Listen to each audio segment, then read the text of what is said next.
Claire's journey is more than a story of revenge.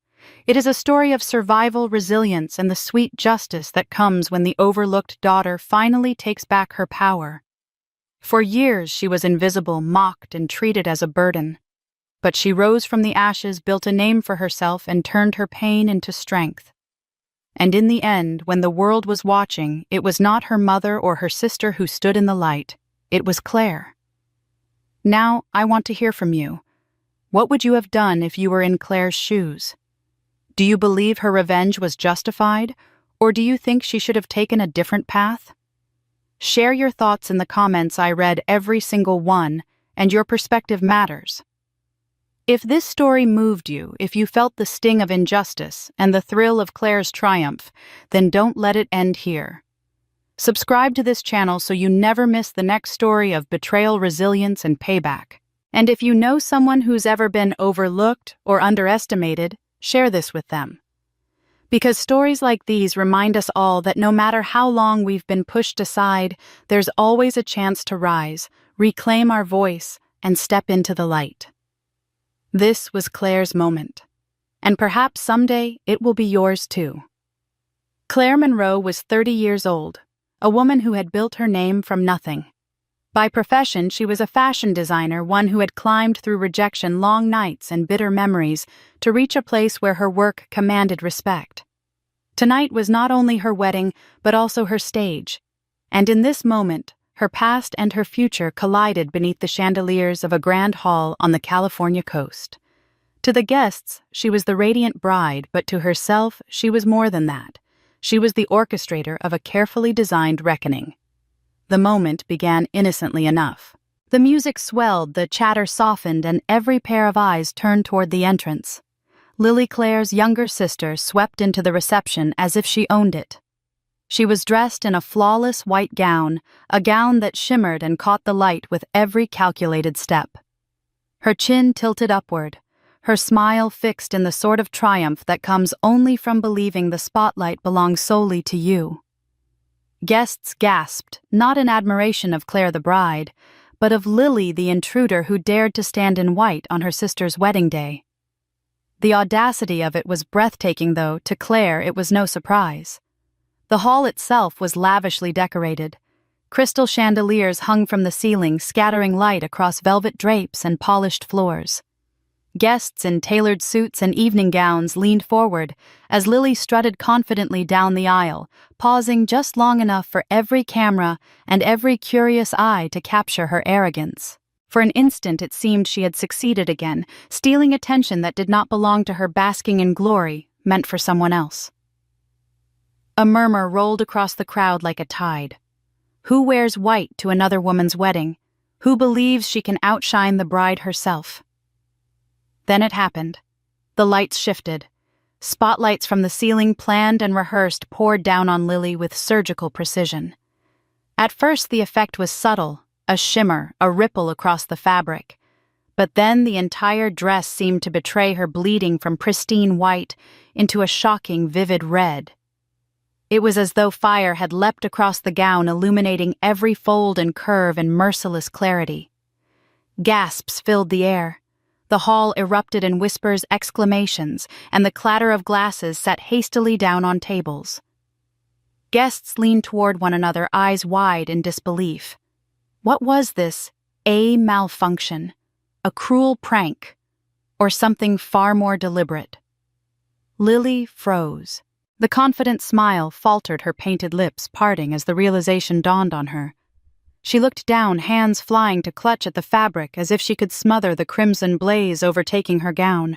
Her body stiffened with horror. A shrill scream tore from her throat, breaking through the stunned silence of the hall. She stumbled backward, tried to cover herself, and then turned to flee down the same path she had strutted only moments before. The crowd parted, some laughing nervously, others covering their mouths in disbelief. Phones rose into the air, cameras flashing the humiliation preserved from every angle. Margaret, their mother, shot to her feet, her face crimson with rage and panic. She barked orders at the staff, demanded the live stream be cut, shouted for someone to dim the lights. But it was too late. The images had already been captured. The scandal was sealed in the lenses of every guest and every phone. Margaret's voice cracked as she cried out, "Stop the cameras! Stop this now!" Her desperation echoed across the hall, but the music did not falter and the spotlights did not dim. The moment stretched on, impossible to undo. And through it all, Claire stood apart, a picture of calm amid the storm. Her gown, elegant and understated, gleamed softly under the chandeliers. She did not rush to help her sister. She did not plead for the cameras to stop. Instead, she remained rooted, her eyes steady, her lips curling into the faintest of smiles. To the guests, she seemed strangely composed, almost detached. But for those who looked closely, for those who caught that fleeting glimmer in her gaze, there was something unmistakable satisfaction. It was the kind of satisfaction that does not come from coincidence. It was the quiet triumph of a woman who had endured years of invisibility of cruelty and had finally taken control of the narrative. While the crowd whispered and Margaret raged, Claire's thoughts were steady. This was no accident. This was her design. And yet the guests could not help themselves. They leaned toward one another, murmuring theories, their glances darting between Lily's retreating figure and Claire's serene stance. Could this have been planned? Someone whispered. It feels deliberate. Another guest nodded, her eyes narrowing at the bride, who seemed too calm, too prepared for such chaos. Suspicion hung in the air like smoke after a fire, curling into every corner of the hall. Claire heard them, and in the private corners of her heart she welcomed their doubts. She did not need to confess. She did not need to raise her voice or explain. She had crafted the scene carefully, and now it spoke for her. Every gasp, every whisper, every wide-eyed stare was a thread in the tapestry she had woven. The humiliation of her sister, the desperation of her mother, the astonishment of her guests, all of it was precisely what she had envisioned. And still she gave nothing away beyond that small, controlled smile. The smile of a woman who had been underestimated for too long, who had endured the sting of being cast aside, and who had learned that the best revenge is not loud or messy, but elegantly executed. The music played on, the chandeliers glittered, guests shifted uncomfortably, torn between pity and awe. Some dared to admire the audacity of it all, even as they tried to mask their intrigue. And Claire, poised and radiant, stood quietly at the center of it, the bride, the designer, and the architect of a moment no one in that hall would ever forget. This was her wedding. This was her night. And as she watched the chaos unfold, she thought not of apologies or explanations, but of justice. Justice that had been a long time coming. Justice she had sewn into every stitch of that gown, justice delivered with perfect timing beneath the unrelenting lights. What the guests had just witnessed was not a mistake. It was not fate or accident. It was revenge tailored with precision, worn like a crown by the woman they had overlooked for far too long. And Claire, standing tall in the glow of her creation, knew this was only the beginning of a story that had taken her a lifetime to tell. Lily's scream shattered the stunned silence of the hall. Only seconds before the air had been filled with polite chatter and music, and now her shrill cry bounced off the marble walls sharp enough to make several guests flinch. She clawed at the bright red fabric clinging to her body, her hands shaking, desperate to cover herself. Her graceful strut had dissolved into frantic stumbling, her high heels catching on the carpet as she twisted away from the spotlight. Each step seemed to drag her deeper into shame, the crimson glow on her dress marking her like a scarlet letter. The more she tried to shield herself, the worse it became as the unforgiving light revealed every movement in merciless detail. Her retreat was chaotic. A glass tipped over, shattering on the floor as she bumped into a waiter. Someone gasped as she nearly collided with a table, knocking cutlery to the ground. The once elegant reception hall was now filled with an uncomfortable tension, a mixture of pity and disbelief. Guests shifted in their seats, unsure whether to laugh comfort or simply watch in stunned fascination. Phones were lifted higher, the glowing rectangles recording every angle of her disgrace. The sight of Lily, the self-assured younger sister, reduced to a trembling figure clutching her own dress, was something no one present would ever forget. At the head table, Margaret surged to her feet. Her face was blotched with anger, her carefully applied makeup beginning to crack as she shouted, "Turn off the cameras! Stop this nonsense!"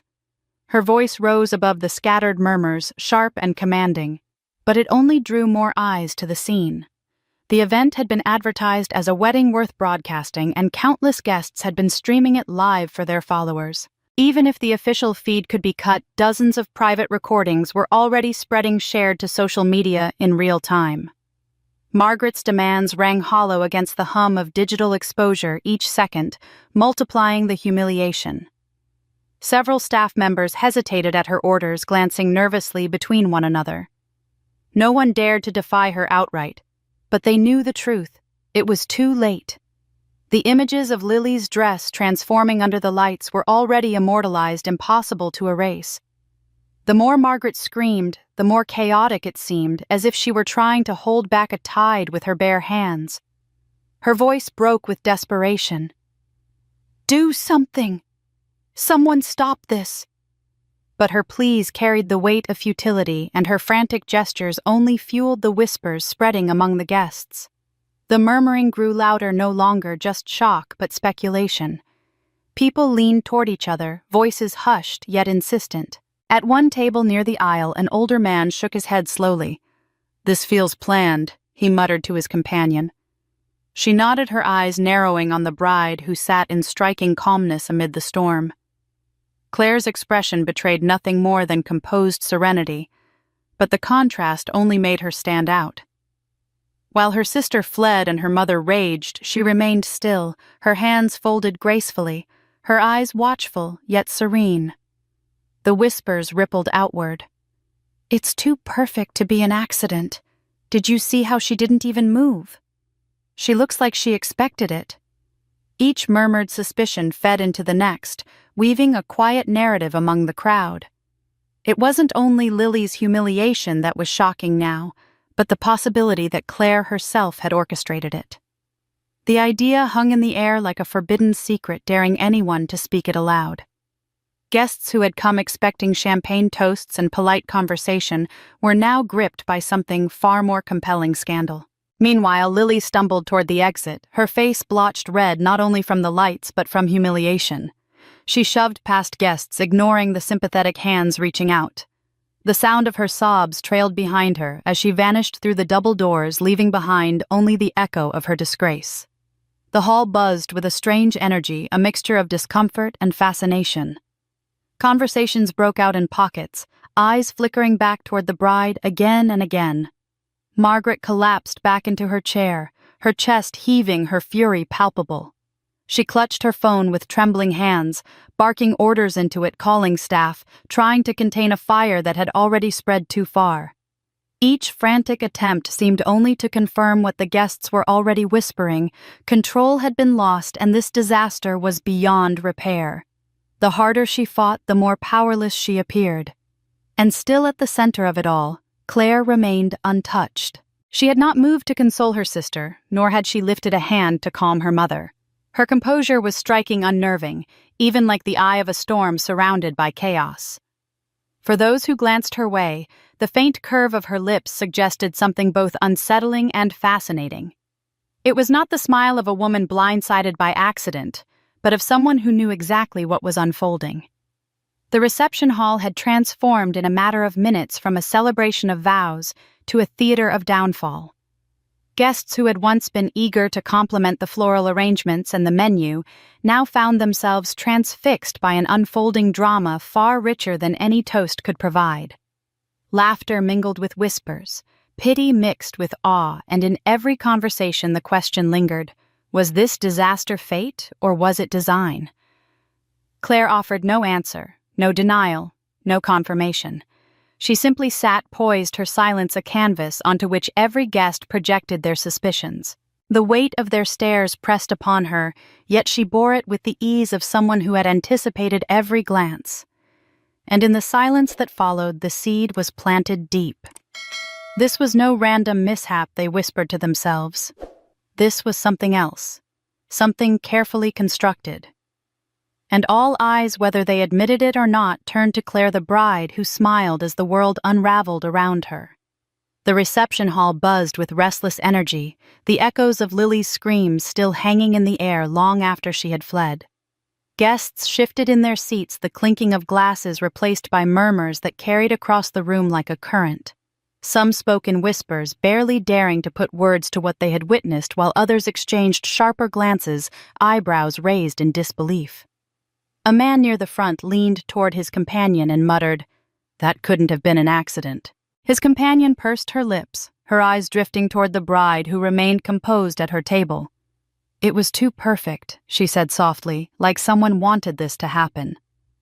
Across the room, similar thoughts flickered in hushed voices. "Did you see her face?" She didn't even flinch. It was as if she was waiting for it. Their gazes began to converge, falling not on the empty doorway Lily had disappeared through, but on Claire. Claire sat at the center of it all, framed by flowers and candlelight, her posture straight and her expression controlled. She was the bride, and yet in this moment she seemed something more, something other than what a bride was supposed to be. There was a steadiness to her demeanor that unsettled some, a grace that made others suspicious. Instead of panic, there was serenity. Instead of embarrassment, there was something almost regal. And though she said nothing, though her lips never moved, the faint trace of a smile pulled at the corners of her mouth, as though she alone understood the script of this performance. The whispers grew louder, emboldened by the sight of her composure. "She must have planned it," one guest said. "Look at her. No shock, no surprise." Another leaned back in his chair, his voice edged with awe. "If she did," that was ruthless. These were not accusations spoken to Claire directly, but exchanges between guests who could not take their eyes off her. She became the quiet center of their speculation, the question mark in a drama unfolding before them. Was she the victim of a cruel accident, or the architect of her sister's humiliation? For a fleeting moment, Claire's eyes lifted from the chaos and swept across the hall. She met no one's gaze directly, but it was enough to silence some of the whispers, enough to remind them that she was watching even as they scrutinized her. Yet behind that calm expression, behind the stillness, she projected another image stirred in her mind. An image from long ago, so vivid, it pushed against the present like a shadow returning to claim its space. In her memory, she was 7 again, small and fragile, sitting at the edge of a dining table, far too big for her. A paper plate rested in front of her with a sliver of cake already going stale, its frosting smeared from being carried home late. There were no candles, no presents wrapped in bright paper, no balloons taped to the walls. The house was quiet except for the faint hum of the refrigerator. She had waited all day, her little dress pressed and her hair combed, hoping someone would remember. But no one did. Margaret had taken Lily to a beauty pageant, insisting it was too important to miss. Claire's birthday had slipped away unnoticed, swallowed whole by her sister's endless needs. She had sat there with her hands in her lap, eyes stinging with unshed tears, and whispered to herself that she should not cry, because no one would come even if she did. The vision blurred, then sharpened her younger self, staring back at her with wide, hollow eyes. The memory carried no noise, no chaos like the wedding hall tonight, only the quiet weight of neglect. And yet it was this neglect, this silence, that had planted the seed for the woman she had become. Every humiliation, every dismissal, every time she was made invisible, had led her here. The sting of that birthday, the ache of being forgotten, still pulsed beneath her skin even now, even as she sat in a gown that should have been the crowning glory of her life. Her voice cut through the memory, soft but resolute, echoing not just in her mind, but in the story she was about to tell. To understand this moment, she whispered the words meant not for the crowd, but for herself, for anyone willing to listen. We must go back to where it all began. The guests did not hear the words, but they felt the weight of them in the way she sat, in the unshakable calm she carried. They saw the bride, but what lingered in their minds was the suspicion, the possibility that the chaos before them was not born of chance, but of design. The whispers continued circling around her like moths to a flame, But Claire's mind had already shifted. She was not thinking of their gossip or of Margaret's rage. She was thinking of that lonely little girl at the table, the one who had once waited for candles that never came, and how that girl had grown into the woman now commanding an entire room without saying a single word. The hall glimmered with candlelight and unease, the weight of speculation hanging in the air, but in Claire's heart the path forward was clear. The chaos was not the end, it was only the beginning. The opening act to a story that stretched back decades, forged in silence and sorrow, and sharpened into something unbreakable. The audience might not yet understand, but they would. They would hear everything, and when they did, they would know why the bride at the center of it all sat with a smile on her lips as her sister fled in disgrace. The whispers of the wedding hall faded into the background of Claire's mind as the memory of her childhood birthday grew sharper, pulling her backward in time. She was no longer the composed bride at the center of scandal, but a small girl 7 years old sitting at a long kitchen table with legs that barely reached the floor. The house smelled faintly of furniture polish and dust, the silence so heavy that every creak of the old clock on the wall seemed to echo. Before her sat a plate with a single piece of cake, its frosting already beginning to harden. A plastic fork rested on the edge of the plate unused. It was her birthday. Though there was no sign of celebration, no balloons, no presents, no voices singing to her. Just the dim light from the overhead fixture casting a lonely glow on the forgotten child. She had woken that morning with hope, as children often do, believing that perhaps this year would be different. She had put on her best dress, a simple one with faded ribbons, and brushed her hair carefully. She had even lined up her dolls as though they would join in a pretend party if no one else came. For hours she sat waiting, her small hands folded in her lap, her eyes darting to the front door whenever a car passed outside. She imagined her mother sweeping in with balloons, or her sister carrying a card. But the day stretched on, and the house remained still. The reason was no mystery. Margaret had taken Lily to another beauty pageant, convinced her youngest daughter was destined for crowns and applause. It was never framed as a choice between her daughters. It was always framed as necessity. "Lily can't miss this opportunity," Margaret had said with brisk authority. "She has talent, and talent must be seen." Claire had nodded at the time, swallowing her disappointment as she had been taught to do. She knew better than to argue.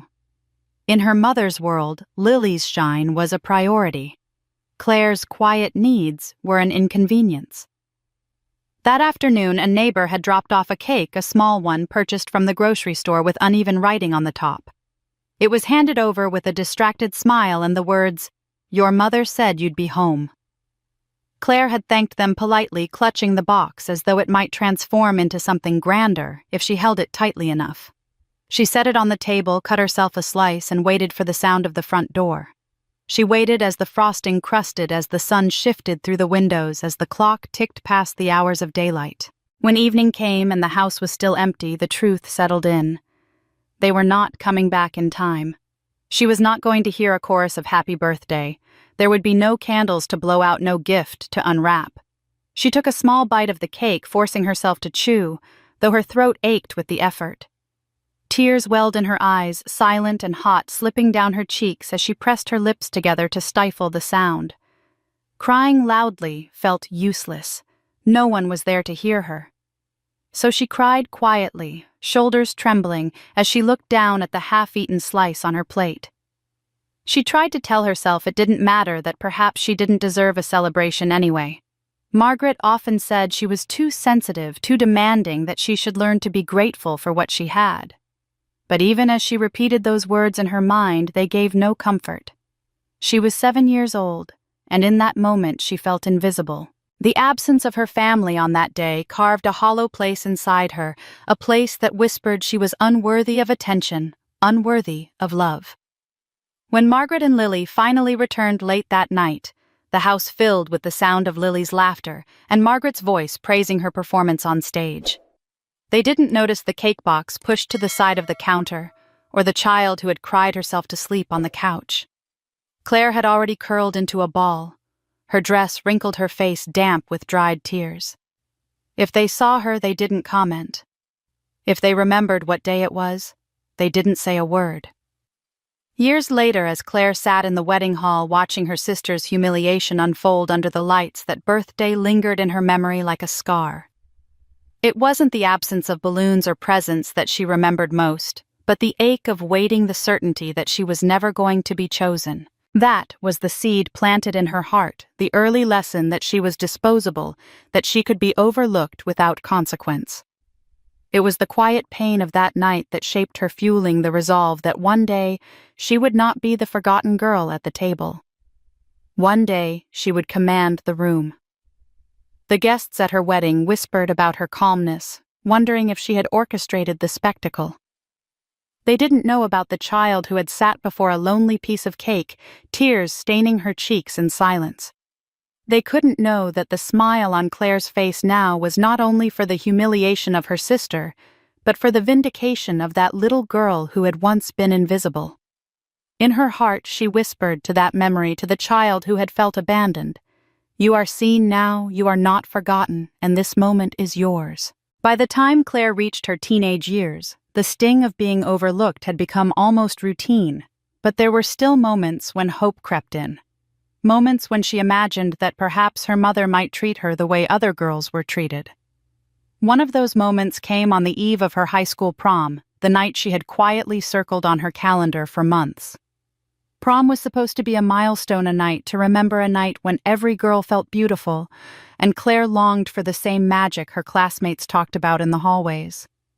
She imagined herself stepping into the gym in a dress that shimmered, her hair swept up, her friends gasping with admiration. For once, she wanted to be seen.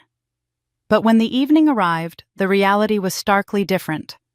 Margaret entered her room carrying a garment bag that looked like it had been in the back of a closet for years. She unzipped it and revealed a faded lavender dress, the kind of style that had been fashionable a decade earlier. Claire knew it instantly. It was one of Margaret's old cocktail dresses, shortened at the hem and let out at the seams. The fabric was stretched, the beading loose, the color dulled by time. She forced a smile, but her heart sank. Meanwhile, Lily was in the next room trying on a gown fresh from a boutique, a designer creation chosen after weeks of fittings, and Margaret's endless praise. The contrast was impossible to ignore. Lily looked like she was preparing for a magazine cover, while Claire was expected to settle for a relic. Claire stood before the mirror, tugging at the dress to make it fit her slender frame. She tried to imagine herself radiant, but the reflection staring back at her was a cruel reminder of her place in the family. She applied makeup with a trembling hand, hoping to mask the age of the dress with youth on her face. But she could already hear Lily laughing in the hallway, spinning in her gown, as Margaret clapped her hands in delight. "You look stunning, darling," Margaret cooed to Lily, her voice thick with pride. No such words came for Claire. When she arrived at the school gymnasium, decorated with twinkling lights and crepe paper, her hopes unraveled almost instantly. Her classmates turned to stare, their eyes darting from her dress to one another, before the first whispers began. "Is that her mom's dress?" one girl snickered. "Vintage doesn't mean that old," another chimed in. A boy near the punch bowl laughed openly, pointing to the uneven hemline that brushed against her shoes. Each comment landed like a slap, each chuckle chipping away at her fragile composure. Claire forced herself to smile, to straighten her shoulders, but inside she felt her chest tightening with shame. She found a corner to stand in, clutching a cup to keep her hands busy, hoping the music would drown out the sting of ridicule. Across the room, Lily twirled gracefully in her designer gown, surrounded by admirers who gushed over her beauty. Boys lined up to dance with her, girls complimented her with a mixture of envy and awe. The spotlight that should have been shared between them was entirely on Lily, as always, leaving Claire to fade into the background. It wasn't just that her sister was admired, it was the way Lily basked in it, casting glances in Claire's direction with the same smug smile she would carry into adulthood. When Claire returned home that night, her face carefully blank, Margaret was waiting in the kitchen. For a moment, Claire thought she might finally hear words of comfort, perhaps an acknowledgement that she deserved better. She began to explain, her voice faltering, about how cruel her classmates had been, how embarrassing it felt to wear something so outdated. She tried to hold back the tears pressing against her throat, but her mother cut her off with a dismissive wave of her hand. "Be grateful for what you get," Margaret said flatly, not even looking up from the magazine she was flipping through. "Not everyone can be the star." The words struck harder than the laughter of her classmates. They weren't just dismissive. They were final, as though Margaret were declaring once and for all that Claire's place was secondary, that her pain was irrelevant. Claire turned away quickly, blinking back tears as she climbed the stairs to her room. Alone, she slipped out of the lavender dress, laying it carefully on her bed, as though it were a symbol of everything she could never be. She looked at it one last time before shoving it into the back of her closet, determined never to wear it again. That night, lying awake, Claire stared at the ceiling and listened to Lily humming in the next room, the sound of contentment that came so easily to her sister. Claire clutched her pillow and swallowed her sobs. If her mother and her peers couldn't see her, then one day she would make herself visible in a way no one could deny. The humiliation of that evening branded itself onto her memory, not as an ending, but as a reminder of what she would never allow again. Years later, the image of that lavender dress remained sharp in her mind, a relic of a night that taught her the cruel difference between Lily's privilege and her own neglect. At her wedding, as guests whispered about the spectacle they had just witnessed, Claire remembered that night vividly. The dress swap had been one of many lessons in invisibility, each one shaping her resolve. If Margaret had thought she could dismiss her with a cast-off gown, if Lily had thought she could dance unchallenged in the spotlight, they had both been wrong. That night, Claire had been mocked. Tonight, the roles were reversed. Tonight, she was the one who had orchestrated the scene, the one who could sit calmly as whispers circled around her.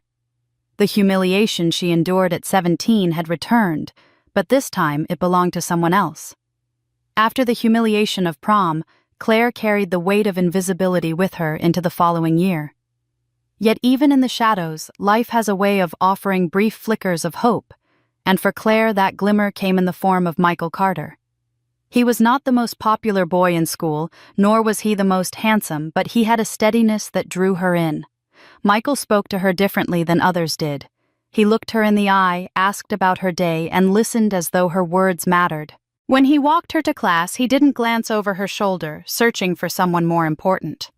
For the first time in her life, Claire felt like she was not only seen, but valued. Their relationship blossomed quietly. They met at the library after school, where Claire helped him with essays, and he teased her about her meticulous notes. They shared milkshakes at a diner on Friday nights, sitting in a corner booth where laughter came easily. Michael told her she was beautiful without makeup, that she was clever, that she deserved better than what people gave her. Those words sank deep, soothing wounds, left raw by years of neglect. For a while, Claire allowed herself to believe she had found something no one could take from her, a love that was hers alone, untouched by Lily's shadow. But Lily noticed. Lily always noticed. One afternoon, Claire returned home to find her sister sitting too close to Michael on the living room couch, her hand brushing his arm as she laughed at something he said. Claire froze in the doorway, her heart lurching. Lily's eyes flicked toward her, and there was that smile again, sharp and knowing, as if daring Claire to react. Claire tried to laugh it off, to trust Michael when he later insisted it was nothing. But the unease grew gnawing at her until the truth unfolded before her in the cruelest way. It happened at a football game under the bright glare of stadium lights. Claire had gone looking for Michael, hoping to surprise him with a thermos of hot cocoa. She rounded the back of the bleachers and stopped cold. There was Lily pressed against him, her arms draped around his neck, her lips on his. Claire's world tilted the ground, shifting beneath her feet. She felt as though the air had been ripped from her lungs. Michael saw her, his eyes wide, but he didn't push Lily away quickly enough to erase what Claire had seen. That single moment told her everything. Her chest burned with betrayal. She stumbled backward, the cocoa slipping from her hands and splattering across the dirt. Michael called after her, but his voice sounded distant, muffled, meaningless. Lily, unabashed, smirked, as though she had won some prize in a game she had never been invited to play. Claire ran, her heart hammering, the sharp sting of betrayal slicing deeper with every step. When she confronted her mother, desperate for someone to defend her, Margaret only deepened the wound. She stood in the kitchen, arms crossed, her tone dripping with disdain. "If he chose Lily, then maybe you weren't enough," she said flatly, as if this simple explanation closed the matter. Claire stared at her, stunned, the words reverberating in her ears. Not enough. The phrase etched itself into her soul, confirming what she had feared all along. That in her mother's eyes, she would never measure up, never be worthy, never come first. Margaret did not comfort her, did not chastise Lily, did not even acknowledge the cruelty of it. To Margaret, Lily's victory was natural, inevitable. Alone in her room that night, Claire cried until her body ached, her tears soaking into her pillow. She replayed every moment with Michael, every laugh, every whispered promise, wondering how much had been real. The sweetness of his words now tasted bitter. She pressed her fists into her chest as though she could dig out the pain lodged there. But amid the heartbreak, a seed of resolve began to grow. She whispered to herself through the tears, a vow forged in pain. Never again would she allow love to blind her, to leave her vulnerable to betrayal. She would not put her worth in the hands of another, not in Michael's, not in anyone's. If she was to be strong, it would come from herself alone. That night marked a turning point. The tenderness she had once carried hardened, reshaped into armor. Years later, when she sat at her wedding table watching Lily flee in disgrace, Claire thought of Michael. She thought of her mother's words, of Lily's smirk under the stadium lights, and realized how deeply those moments had carved her path. The betrayal of her first love had taught her that devotion could be twisted, that trust could be broken, and that her family would always side against her. But it had also taught her to guard her heart, to build strength where she once had weakness. The vow she had made as a teenager to never let love blind her again was the same vow that carried her into adulthood, shaping the woman who now smiled calmly as the whispers of revenge circled around her. The sting of betrayal with Michael still lingered as Claire moved into her senior year, but she tried to pour her energy into something no one could take away from her, her academics. If love had proven fragile, knowledge felt like a fortress. She studied late into the night, her desk cluttered with notebooks and highlighters, her walls plastered with equations and outlines. Teachers praised her dedication, classmates sought her help, and when the announcement came that she had earned the title of valedictorian, Claire felt a spark of pride ignite in her chest. This was her moment, one carved not by chance or favoritism, but by her own relentless effort. For once, she thought they would have to see her. They would have no choice but to recognize her. The morning of graduation dawned bright and clear, the kind of day meant for celebration. Claire slipped into her cap and gown, her hands trembling with a mixture of nerves and excitement. She stood before the mirror, her tassel falling perfectly against her cheek, and whispered to herself that today was different. Today she would not be overlooked. Today, when she walked across that stage, her mother and sister would be in the audience, and even if only for a moment, they would have to look at her and admit she had achieved something extraordinary. At the ceremony, the school gymnasium had been transformed into a sea of folding chairs and colorful banners. Families filled the rows, clutching bouquets and cameras, their cheers filling the air with warmth. Claire scanned the crowd as she lined up with her classmates, her heart leaping each time she thought she spotted them. She searched for Margaret's dark hair, for Lily's familiar posture, but each glance ended in disappointment. Their seats she had carefully reserved with their names written on little cards, remained empty, a glaring vacancy amid the joyous crowd. When her name was called, Claire walked to the podium with her speech folded neatly in her hands. Applause rose around her, parents cheered for their children's friend, and teachers smiled proudly. Yet as she stood behind the microphone, she felt the absence like a physical weight pressing against her chest. She looked once more to the section where her family should have been, rows of chairs filled with strangers, the 2 empty seats staring back like an accusation. The applause dimmed in her ears, replaced by the echo of silence from the people who should have mattered most. She unfolded her speech with steady fingers, forcing her voice to remain calm.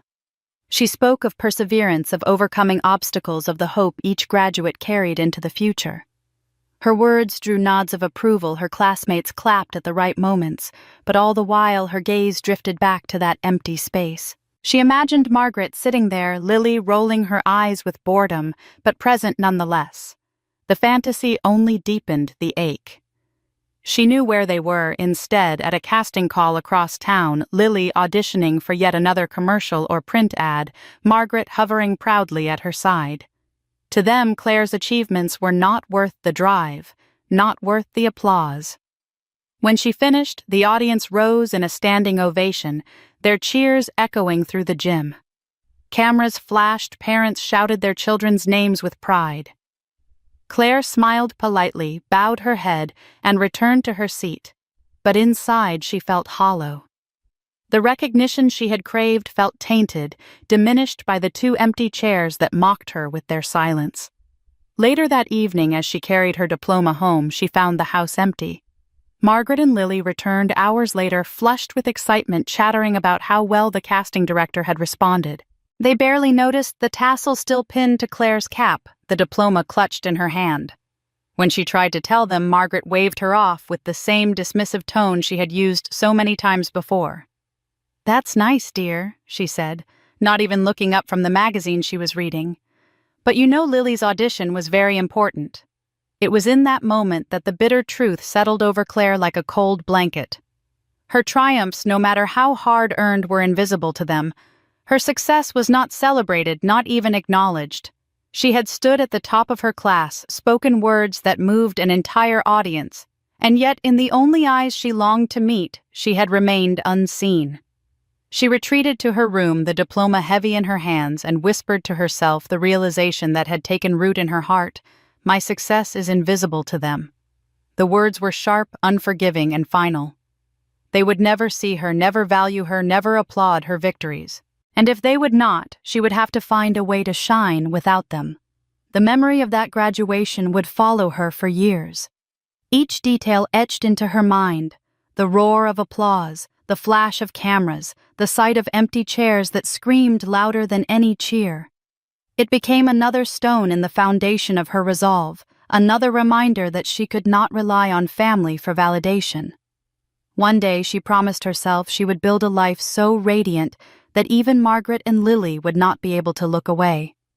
And when that day came, they would regret every empty seat, every dismissive word, every moment they chose Lily over her. The bitter taste of her empty graduation chairs lingered in Claire's memory, but she told herself there was still a chance to break free from the shadow that bound her. That chance came in the form of a scholarship she had applied for months earlier, one that promised a full ride to a prestigious university far from home. It was her escape plan, her hope, her way out of a house where she was always second best. She had poured hours into the application, rewriting essays late into the night, polishing every word until it gleamed with her ambition. When she mailed it off, she had whispered a prayer that this would be the beginning of something new. Weeks passed, and Claire waited anxiously for the reply. Each day she checked the mailbox with her heart in her throat. And then one afternoon an envelope arrived. She tore it open with shaking hands, her eyes scanning the lines. The words blurred as she read them. "We regret to inform you."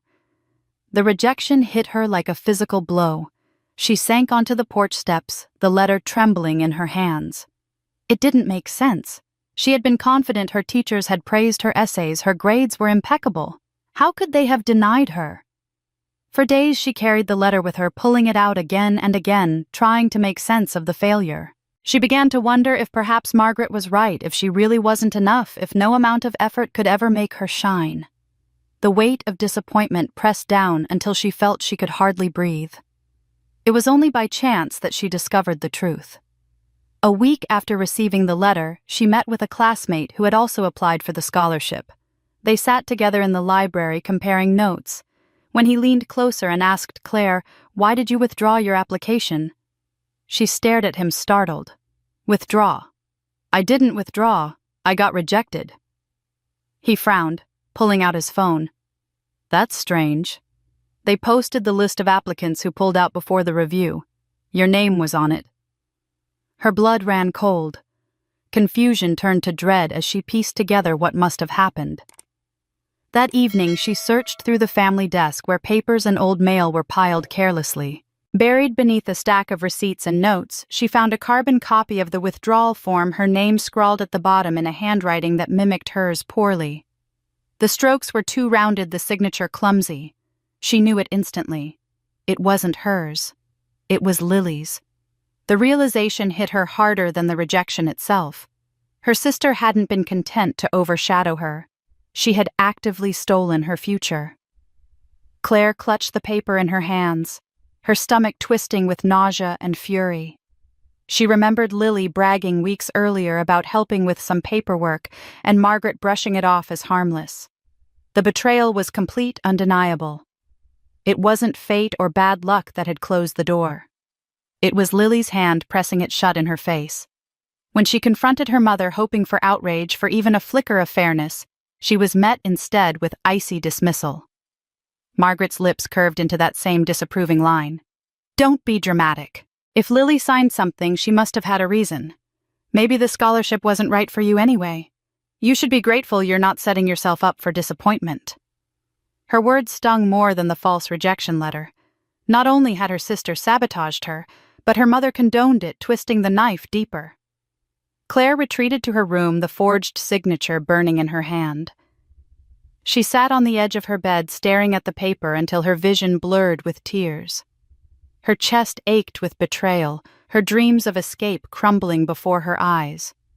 For hours she wept, her sobs muffled into her pillow so no one would hear. Yet even as her tears flowed, something inside her hardened.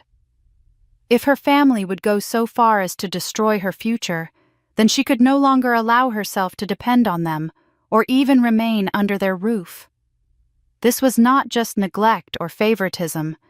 This was sabotage, deliberate and cruel. They would never let her succeed, never allow her to step out of Lily's shadow, not if they could help it. And so Claire began to form a new plan, not of pleading or hoping, but of escape. She would leave this house, this family, this prison of betrayal.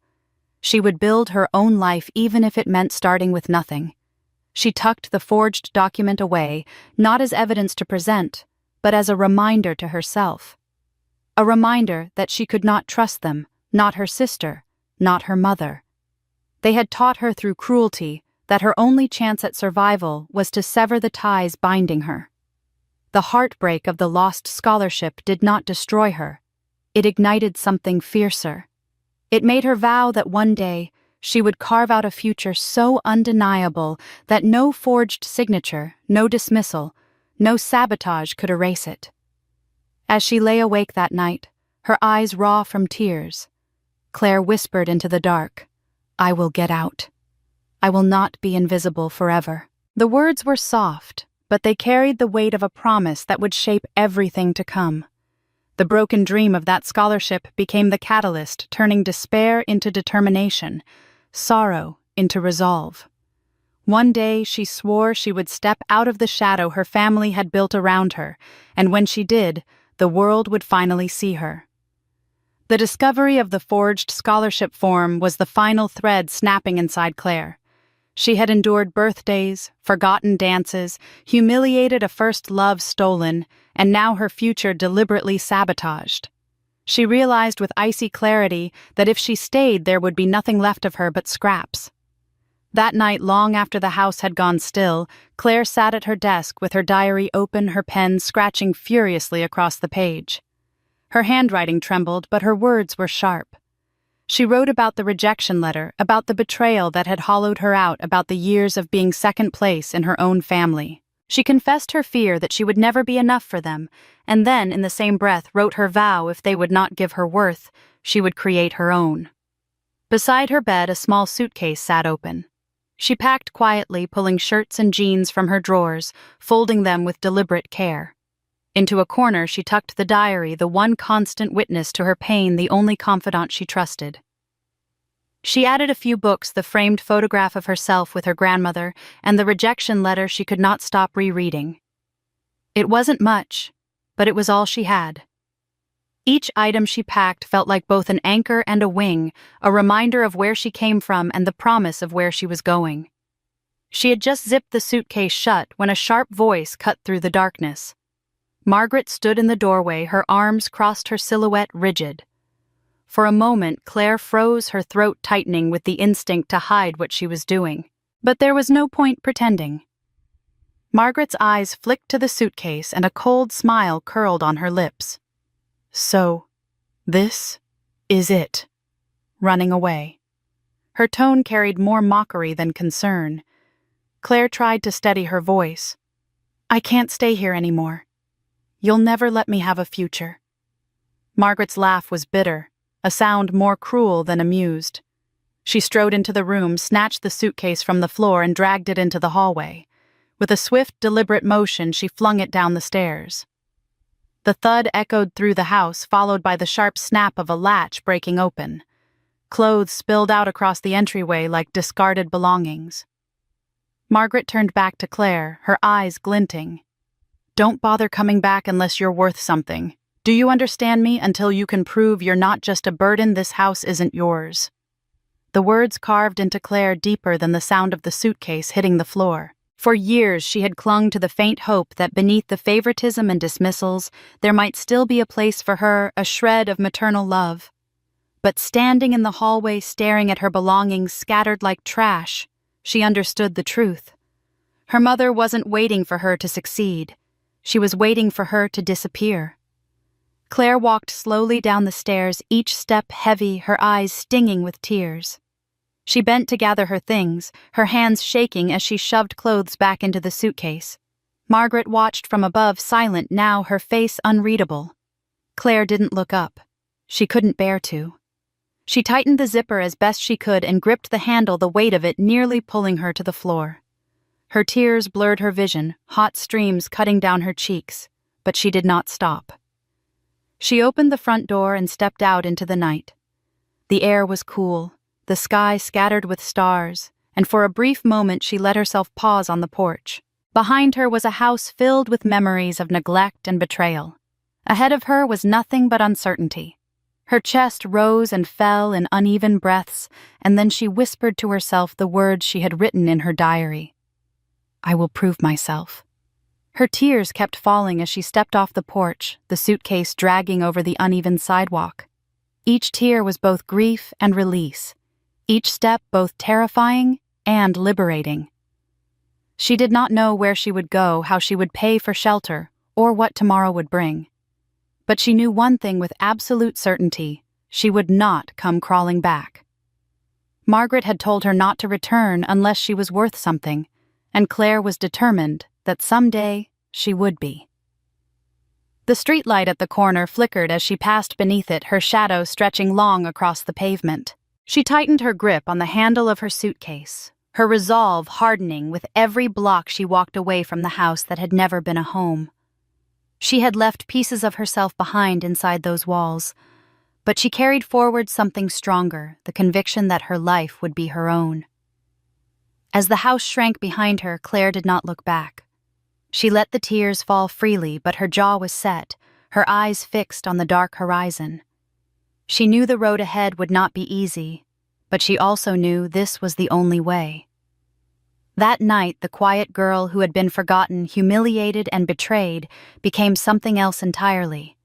She became a woman walking into the unknown, carrying with her the first spark of independence and the unyielding vow to prove that she was more than the burden her mother had claimed. The bus let Claire off before dawn, the sky still that pale blue that comes just before daylight, and she walked the last few blocks with her suitcase bumping against the cracked sidewalk, the wheels catching on seams.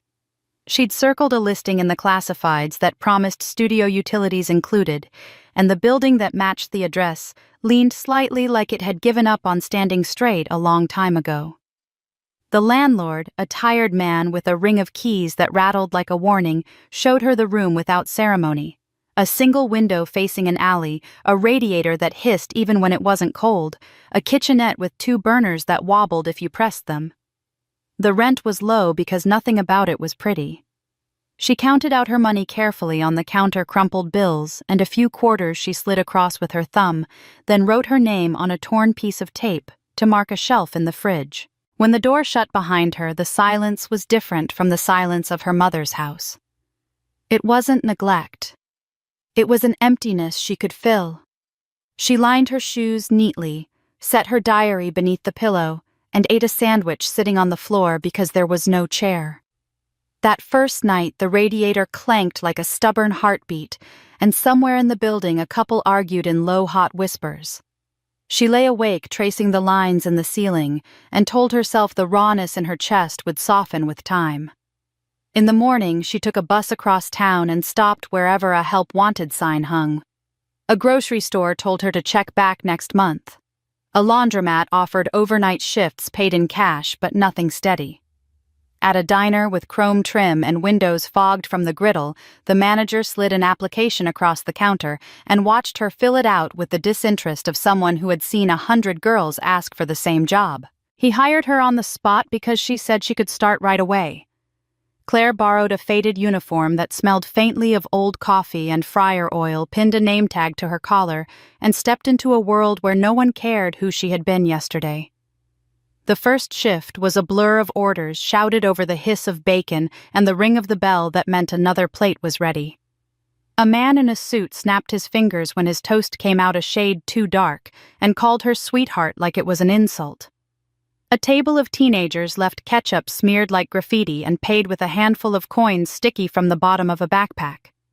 An elderly couple thanked her softly, but left exact change because their budget was fixed and the price of eggs had gone up again. The floor was slick near the sink, and her shoes weren't right for it. By the end of the night, her heels burned and her ankles ached like she had been walking uphill for miles. She learned quickly that if a customer spilled coffee, you apologized as if you had knocked the cup from their hand yourself. If an order took too long, you took responsibility even when the ticket had been lost on the line.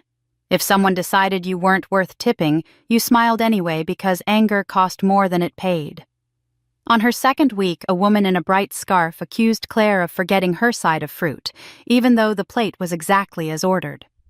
If you listened the first time, you wouldn't make mistakes, the woman said loud enough for the next booth to hear. Claire brought the fruit and said, "You're right, ma'am," without letting her hands shake. In the kitchen, steam rose in clouds, softening the air. Her hair frizzed at the edges and she burned the inside of her wrist on the metal pass. She wrapped it with tape and kept moving. Tips went into a jar near the register. Sometimes they were light and sometimes they were missing the bills she knew had been there. It evens out, a coworker told her with a shrug that said nothing ever did. On payday, she opened the envelope and did the math twice to make sure the numbers added up. Back at the apartment, she sorted cash into envelopes she labeled with a pen, "Rent, bus fare, groceries." The rent envelope always looked too thin. She learned which hours the water ran hot and which nights the neighbor played music that rattled the pipes. She bought a second-hand lamp at a charity shop and a small rug to make the room feel less like a place people passed through on their way to somewhere better. She washed her uniform at the coin-op down the block, counting quarters carefully, and waiting on a plastic chair while the machine churned. She ate the staff meal when the manager allowed it and took home crusts or half-eaten pie if a table left them untouched.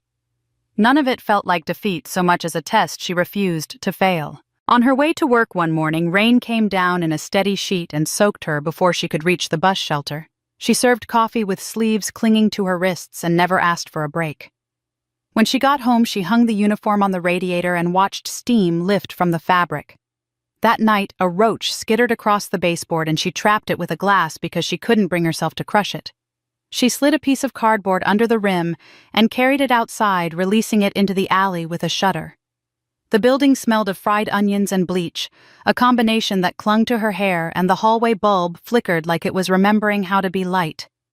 Sometimes on the last bus, her reflection in the window looked like a stranger, eyes smudged with fatigue, jaw set in a line that felt older than she was. But underneath the exhaustion was a steadiness she had never felt in that old house. No one could take credit for what she did here. No one could tell her she hadn't earned it. There were moments that bent her resolve, of course. a double shift that bled into a third because the night waitress called in sick. A man who left a tract instead of a tip, a neatly folded pamphlet that promised redemption to sinners as if stinginess were moral. A morning when the landlord posted a notice about late fees on the door across the hall, and she felt a jump of panic in case he had mixed up the apartments. She paid on time, even if it meant living on instant noodles for a week and choosing between detergent and fresh fruit. Each small choice hardened her resolve instead of chipping it away. When the ache in her feet throbbed too hard to sleep, she stretched them toward the cool of the wall and repeated the same line in a whisper, shaping each word like a stitch pulling fabric tight. "One day I'll make them regret this." She didn't say it with fury, not anymore. She said it with the quiet certainty of someone who had learned that endurance could be as sharp as any blade. The diner, the bus rides, the thin-walled room with its clattering radiator, these were not punishments. They were the loom on which she wove a different life. And though no one in the din of breakfast rush would have guessed it, the woman balancing 5 plates down a slick aisle was building something that would outlast every small humiliation. The weeks at the diner blurred into one another, the rhythm of orders and clattering plates carving themselves into Claire's bones. She had grown used to being invisible among the endless stream of customers, her smile offered like a shield against complaints, her steps quick and quiet so no one would think to look twice at her. But sometimes, even in the most ordinary settings, fate had a way of shifting the course of a life. It happened on a rainy afternoon when the lunch rush had thinned and the booths were mostly empty, save for a woman sitting alone at a table by the window. The woman was elegant in a way that made her stand out instantly. She wore a tailored jacket of soft ivory pearls at her ears and carried herself with the confidence of someone accustomed to being noticed. Yet despite her poise, Claire noticed the woman shifting uncomfortably, her hand tugging at the seam of her skirt where the stitching had given way. The tear was small but obvious, a loose thread that caught the light each time she moved. Claire paused as she poured coffee at a nearby table, her eyes drawn to the problem like a magnet. She approached quietly, setting a fresh cup on the woman's table. "Excuse me," Claire said softly. "I couldn't help but notice your hem. I can fix that for you if you'd like. Just a quick stitch, it'll hold until you get it properly mended." The woman raised an eyebrow, clearly surprised that a waitress would offer such a thing, but curiosity flickered in her gaze. "You sew?" she asked, her voice smooth but edged with interest. Claire nodded, her cheeks warming. "I've always sewn. My mother never thought much of it, but I've made and mended clothes for years. I keep a needle and thread in my bag just in case." The woman smiled faintly and gestured for her to proceed. Claire retrieved her small kit, something she carried more out of habit than expectation, and knelt beside the booth. With steady fingers, she worked the thread through the fabric, her movements practiced and precise. She smoothed the seam, tied it off neatly, and sat back. The repair was invisible, the skirt looking whole again. The woman looked down, her expression shifting from mild surprise to something warmer, sharper. "What's your name?" she asked. "Claire," she replied, standing to her full height, though her apron felt suddenly inadequate in the presence of this refined stranger. "I'm Evelyn Harrington." The name struck Claire with a faint recognition, though it took her a moment to place it. Evelyn Harrington, the fashion designer whose name graced magazine covers, and whose gowns were worn by women Claire had only ever seen on television. She had built an empire of style and elegance, her eye for detail legendary, and she was sitting in Claire's section of the diner. Evelyn studied her carefully, her gaze lingering on the precision of the stitching. "You've got a good hand. Most people wouldn't have noticed the flaw, let alone fixed it so cleanly." "Where did you learn?" Claire hesitated, unsure whether to admit the truth. "I just taught myself. Altering hand-me-downs, making things fit. It was the only way to have something decent to wear." She didn't mention prom night or the lavender dress, but the memory flared behind her words. Evelyn leaned back in her seat, folding her hands with the air of someone weighing a decision. "Talent like that shouldn't be wasted serving coffee." Claire blinked, uncertain if she'd heard correctly. "Excuse me, I run a studio downtown," Evelyn said, her tone casual but her eyes sharp with intent. We design, we create, we build pieces that end up on runways and red carpets. I can spot potential when I see it, and you, Claire, have it. Raw, unpolished, but it's there. If you're willing to learn, I'll teach you." The words struck Claire with such force she felt her knees weaken. No one had ever spoken to her like that, with such recognition, such certainty in her ability. All her life she had been overlooked, dismissed, told she wasn't enough. And now, here was Evelyn Harrington, one of the most respected names in fashion, offering her something more than a compliment. She was offering her a chance. Claire's throat tightened, her voice nearly failing her. "Why me?" Evelyn smiled, a glint of amusement in her eyes. "Because you saw a problem and solved it with care. Because you have an instinct most people don't. And because I trust my gut." She reached into her bag, pulled out a card, and slid it across the table. "Come by the studio tomorrow afternoon. Don't waste this." Claire stared at the card as though it might vanish if she blinked. The embossed letters spelled out a world she had only dreamed of, a door cracked open to a future she thought had been closed forever. She tucked it carefully into her pocket, her hands trembling. When her shift ended that night, she walked back to her small apartment through streets slick with rain. But for the first time since leaving her mother's house, she didn't feel weighed down by despair. She felt light, her chest alive with something she hadn't known in years: hope. The room was still dingy, the radiator still hissed, but when she set the card on her nightstand, the space seemed transformed. It wasn't just a room anymore. It was the starting point. Lying in bed, Claire whispered into the dark the same way she had whispered her vows of determination on lonelier nights. But this time her words carried not just defiance, but possibility. One day I'll prove them wrong. And maybe this is how it starts. The next afternoon, Claire stood outside the glass doors of Evelyn Harrington's studio, her reflection pale against the glittering displays inside. She clutched her borrowed coat tighter around her nerves, pricking her skin, but then she thought of the card on her nightstand and the way Evelyn's eyes had held hers with certainty. She pushed the door open and stepped into a world that smelled of pressed linen and possibility. The studio buzzed with energy bolts of fabric stacked in vibrant towers, mannequins dressed in gowns mid-creation, and assistants darting back and forth with sketchpads in hand. Claire felt overwhelmed, yet Evelyn's calm presence cut through the whirlwind. She approached with a smile that was at once warm and commanding. "You came," she said, as though she had never doubted it. Evelyn wasted no time. She handed Claire a spool of thread and a swatch of silk, instructing her to sew a straight seam. Claire's hands trembled, but her fingers remembered the rhythm of needle and thread. She worked carefully, aligning the edges, stitching with even precision. Evelyn examined the result with a discerning eye, then gave a single approving nod. "You've got instinct," she said, "but instinct needs discipline."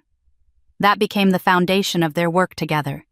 Day by day, Evelyn exposed Claire to the secrets of the trade. She taught her how to drape fabric on a mannequin so it seemed to float, how to reinforce delicate seams so they would not betray the wearer on a red carpet, how to match patterns so precisely that the fabric seemed cut from one continuous piece.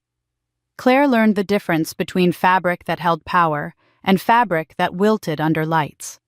She learned how to choose colors not just for beauty but for emotion, how a shade of red could command a room while pale blue whispered humility. Evelyn's words were always sharp, always measured, but never cruel.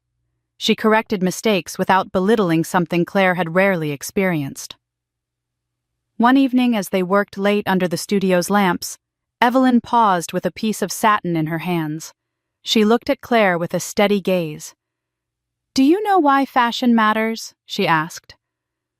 Claire hesitated, unsure of the right answer. Evelyn smoothed the satin over the table, her voice lowering into something almost reverent. "Clothes aren't just fabric, they're power. They can command attention. Silence a critic, even change the way a person sees herself. The right garment can make someone invisible feel invincible." The words struck Claire like a revelation. She thought of her lavender prom dress of the night she had stood on stage as valedictorian, staring at empty seats of the rejection letter she had clutched in her trembling hands. Each moment had been shaped by how others saw her or refused to see her. But Evelyn was teaching her that she could shape perception, not just endure it. She could create something that demanded recognition. For the first time in her life, she began to imagine herself not as a shadow, but as someone who could step into the light on her own terms. Her confidence grew with each project. She designed small alterations, at first taking existing gowns and reimagining them with sharper lines or daring accents. Evelyn would raise an eyebrow, sometimes disapprove, but more often than not she would nod and say, "Bolder." That's it. Claire began to see her own hand in the work, her creativity no longer hidden but celebrated. Assistants who had once looked past her began asking her opinion. One even whispered, "You've got Harrington's eye," a compliment that made Claire's chest swell with pride. The transformation was not overnight, but it was undeniable. Claire's posture straightened, her voice steadied, her sketches grew more confident. She no longer apologized for her ideas. When Evelyn handed her a gown to finish and it walked out onto the showroom floor without a flaw, Claire felt a rush that eclipsed every insult, every dismissal she had endured. She wasn't just surviving anymore. She was building herself piece by piece like the garments she now helped bring to life. Late at night, back in her small apartment, she would spread her sketches across the narrow table and trace the lines with her fingertips. The radiator still hissed, the walls still smelled faintly of other tenants cooking, but the room no longer felt like a prison. It felt like a workshop, a space where she could dream. She whispered the words Evelyn had told her as though repeating a spell. Clothes aren't just fabric, they're power. Each repetition stitched another layer onto her self-worth. Claire had once walked away from her mother's house with nothing but a suitcase and tears. Now she carried something far greater. She had knowledge, she had skill. And for the first time, she had someone who believed in her potential. Evelyn Harrington had given her the tools, but it was Claire who wielded them. She knew she was still far from the success she imagined, still climbing from the bottom, but for the first time, the climb felt possible. As she drifted to sleep one night, sketches piled at her bedside, Claire felt a quiet conviction settle in her chest. She was no longer invisible. She was becoming someone her mother and sister could never ignore. And one day, when she stood in the light of her own making, they would realize just how much power she had built from the very fabric they had once dismissed as worthless. The weeks of working under Evelyn Harrington's watchful eye sharpened Claire's skills until one day Evelyn placed a sketch pad in her hands and told her to create something entirely her own. The assignment was for an upcoming student fashion show, a smaller event hosted by a local design school that partnered with Evelyn's studio. It was not a glamorous Paris runway or a red carpet, but for Claire it felt like standing on the edge of a cliff, with the whole world waiting below. She poured herself into the design, sketching late into the night at her small apartment, pinning swatches of fabric to the walls, draping scraps over her one chair to see how they caught the light. Every piece carried something of her history, whether she intended it or not. The clean, sharp lines of independence, the bold colors that refused to be ignored, the hidden strength in reinforced seams that spoke of endurance. When the night of the show arrived, Claire stood backstage, clutching the fabric of her skirt, her hands damp with nerves. She could hear the hum of the crowd gathering on the other side of the curtain, the shuffling of models, the clatter of shoes against the polished floor. The other students busied themselves with last-minute fixes, but Claire stood still, her heart hammering against her ribs. She thought of her mother's words, "Be grateful for what you get," and of Lily's mocking smile. The memories threatened to unravel her confidence. But then Evelyn appeared beside her, calm and composed. "Remember what I told you," she said softly. "Clothes aren't just fabric, they're power. Let them see yours." The first model stepped onto the runway wearing Claire's design, a sleek dress in deep cobalt that shimmered like water under the lights. The audience murmured with interest, leaning forward. Another followed, then another, each piece showcasing her touch-structured jackets with unexpected flourishes, gowns that balanced elegance with bold defiance. Claire stood at the edge of the curtain watching her work move across the stage, and for the first time she didn't see her past failures. She saw creation vision, something entirely hers. Applause broke out when the final model walked louder than she expected, more than polite encouragement. She caught a glimpse of a woman in the front row, nodding with approval, and a man scribbling notes furiously into a program. By the time she joined the other students on stage for a bow, her cheeks flushed with disbelief. People were clapping for her, not out of obligation, but because they saw something in her work worth noticing. The next morning she nearly spilled her coffee when she opened the local newspaper and saw her name printed in bold. A short article described the event, singling out Claire Monroe's collection for its fresh perspective and daring lines that defy expectation. The journalist wrote that her designs carried an emotional edge rarely seen in student work and hinted at a bright future if she continued to pursue fashion. The photograph showed one of her gowns, mid-stride fabric flowing like a captured flame, and beneath it her name gleamed as though it had always belonged in print. Claire traced the letters with her fingertip, hardly believing they were hers. She cut out the clipping and pinned it to the wall above her desk, where it would stay for years as a reminder of the first time the world acknowledged her talent. She thought of Margaret, who had once dismissed her stitches as trivial, and of Lily, who had sneered at her for wearing altered hand-me-downs. They would never understand what it meant to her to see her name in print, to have proof that her work carried value beyond their narrow vision.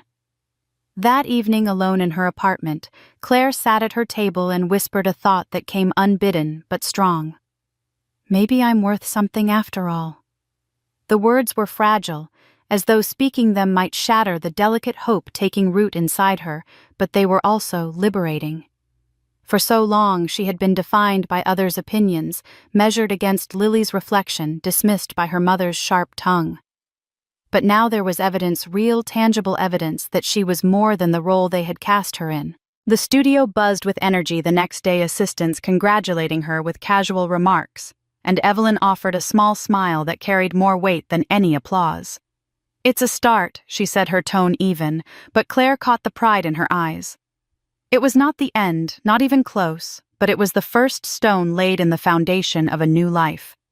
As she folded the newspaper clipping carefully into her diary later that night, Claire felt the old wounds of invisibility begin to scar over. They would never vanish, but now they were tempered by something stronger. The world had seen her, had noticed her, and had applauded. That was the first time she truly believed, that she could become someone her family could never ignore. The newspaper clipping pinned above Claire's desk became both a source of pride and a quiet reminder of how far she still had to go. Every evening after work at the studio, she studied fabrics and sketched ideas until her fingers cramped. She wanted her next collection to prove the first success hadn't been luck. She drafted bold silhouettes, experimented with layering unexpected textures, and even added subtle embroidery that told hidden stories only a keen eye would catch. For weeks, she guarded her designs like secrets, locking her sketch pad in her bag whenever she left the studio. She knew the industry could be ruthless, but she hadn't yet understood just how sharp its teeth could be. One afternoon, Evelyn Harrington arranged for Claire to present a few of her early sketches to a small panel at the design school.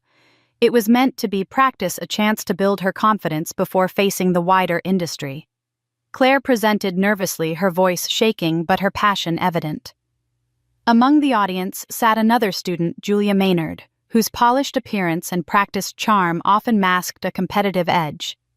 Julia leaned forward, taking notes as Claire explained her concepts, nodding as though admiring her work. Claire thought nothing of it at the time. 2 weeks later, the shock came like a blow to the chest. Claire opened a fashion blog and froze at the images on the screen. Julia Maynard had unveiled a new collection, and the designs were unmistakably Claire's.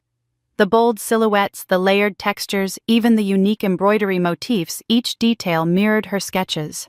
The captions praised Julia for her innovative vision, while commenters lauded her as a promising new talent. Claire's stomach churned, her throat tightening as if the words on the page were choking her. She rushed to the studio, clutching the printouts, her hands trembling. When she showed Evelyn, her voice cracked. "These are mine." She took them. Evelyn studied the images with narrowed eyes, her expression cool but dangerous. "Of course she did," she said calmly. "The industry is full of vultures. The question isn't whether they'll try to steal from you, it's how you'll respond when they do." Claire felt tears sting her eyes. "But what if people believe her? What if they think I'm the fraud?"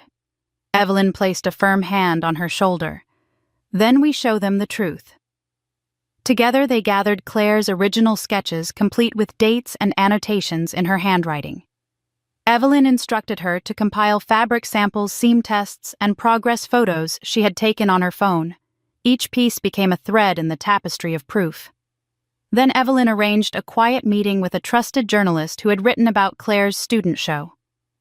The journalist listened carefully as Claire laid out her evidence, her voice steadier now, anger replacing despair. When she finished, he nodded gravely. "The public loves a scandal," he said, "but they love justice more." Within days, an article appeared exposing the plagiarism. Side-by-side comparisons of Claire's dated sketches and Julia's so-called collection left little room for doubt. The article praised Claire for her originality and condemned Julia's theft, describing it as a stark reminder of the industry's darker edges. Social media caught fire with commenters shaming Julia and rallying around Claire as the true creator. Though the storm was overwhelming, Claire stood taller as she watched the narrative shift. This time she wasn't invisible. People defended her, championed her, believed her. Julia tried to deny it at first, then deflect, but the evidence was undeniable. Invitations to shows and opportunities she had boasted about evaporated while Claire received messages of encouragement from designers she had admired from afar. For the first time, she realized she wasn't alone in this industry. There were allies, and more importantly, there were eyes watching who could now see her resilience. One evening after the dust had settled, Evelyn poured 2 glasses of wine in her office and handed one to Claire. "You handled yourself well," she said. "Most would have crumbled, but you fought back." Claire looked down at the glass, her reflection rippling in the red liquid. "I was terrified," she admitted. "I thought it would ruin me." Evelyn shook her head. "No, Claire. This is how you learn. Talent will get you noticed, but resilience will keep you alive in this business. Remember that." Those words etched themselves into Claire's mind. She began to see challenges not as walls, but as tests, opportunities to prove her strength. The betrayal still stung, but it left behind a sharper edge, a readiness she hadn't possessed before. She no longer assumed her work would speak for itself. She understood she had to defend it, protect it, claim it loudly. Late one night in her apartment, Claire opened her diary and taped the article about Julia's exposure beside the earlier clipping from the newspaper. Together they told a story not just of success, but of survival. She touched the edges of the pages and whispered to herself, "I won't be erased again." The city outside buzzed with its usual noise, but inside her tiny room, Claire felt a quiet strength building. She had faced sabotage before, from her sister, from her mother, and each time it had left her scarred. But this time was different. This time she had fought back and won. The realization settled in her chest with the steady weight of truth. She was no longer the girl who cried over a stolen future. She was a woman who had survived theft, betrayal, and humiliation, and turned them into stepping stones. And with every step, she grew stronger. After the storm with Julia Maynard passed, Claire knew she had been given more than just vindication. She had been given a chance to choose who she would be moving forward. The articles defending her, the whispers in the industry, praising her resilience, all of it reminded her that she was no longer the invisible girl in someone else's shadow. Yet she also knew that as long as she carried the name Claire Williams, she carried with it the weight of every wound her family had inflicted. That name tied her to the humiliation of birthdays, forgotten, to the sting of a prom night dress that marked her as lesser, to the rejection letter her sister had engineered. If she wanted to fully step into the light, she had to shed the past that clung to her like a second skin. She sat one night at her tiny kitchen table, the sound of the radiator hissing in the background, her diary open before her. She wrote her name over and over, Claire Williams, in neat, deliberate strokes, then drew a line through each one. On the opposite page, she began experimenting with other possibilities, names that felt freer, names that carried no echoes of Margaret or Lily. Her pen paused over the word Monroe. It was elegant, simple, and untethered to her old life. She wrote it slowly, letting the letters flow across the page. Claire Monroe. The name looked like someone who belonged to a runway, someone who commanded attention instead of begging for scraps. She whispered it aloud, tasting it like a promise. From that moment forward, Claire Williams was gone. With her new name, she assembled her growing portfolio. She collected photographs of her designs from the student runway sketches, annotated with fabric notes and documentation from the plagiarism scandal that had proved her originality. She stayed up late, arranging each page, making sure the presentation was not just professional, but commanding. This portfolio wasn't just a collection of her work. It was her declaration to the world that she was ready to be taken seriously. Weeks later, she sent applications to several fashion houses, signing each one Claire Monroe.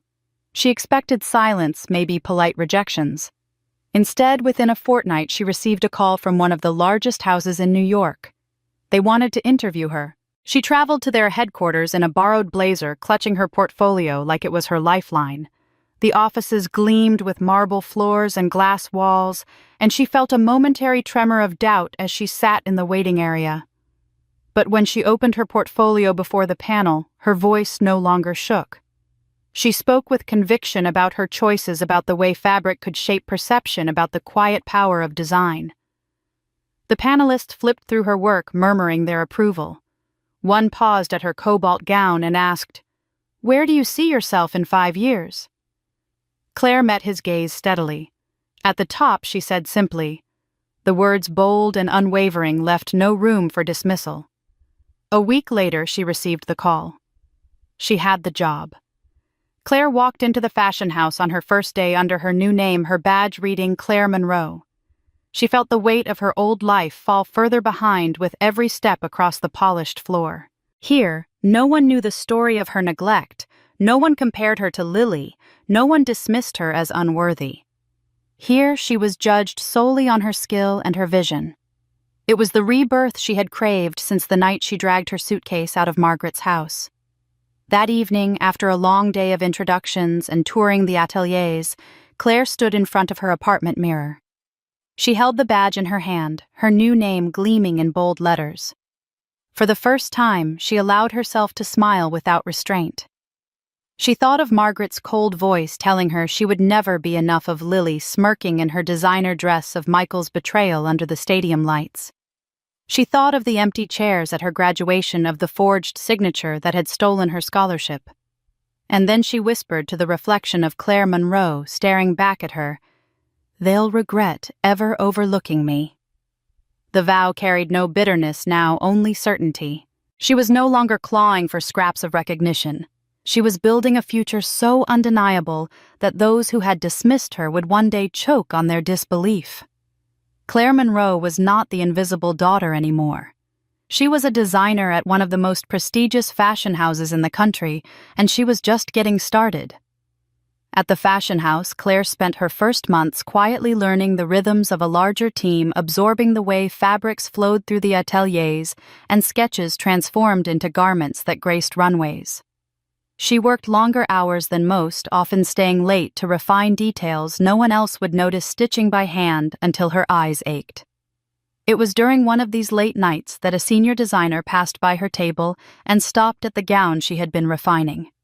The dress was a daring creation in emerald silk, structured yet fluid, with a neckline that seemed to balance boldness and restraint in perfect harmony. "That one," the designer said, tapping the mannequin with a finger. "That could work for the gala." Claire felt her heart skip. The gala in question was the upcoming Metropolitan Arts Benefit, an event where celebrities, politicians, and magnates all appeared in gowns that would be photographed, critiqued, and broadcast across the country. The senior designer explained that one of the fashion house's celebrity clients had requested something original, something that would make her stand out among the sea of glittering stars. Claire's gown was chosen. The days leading up to the gala were a whirlwind. Claire worked closely with the celebrity and actress known for her elegance and sharp wit.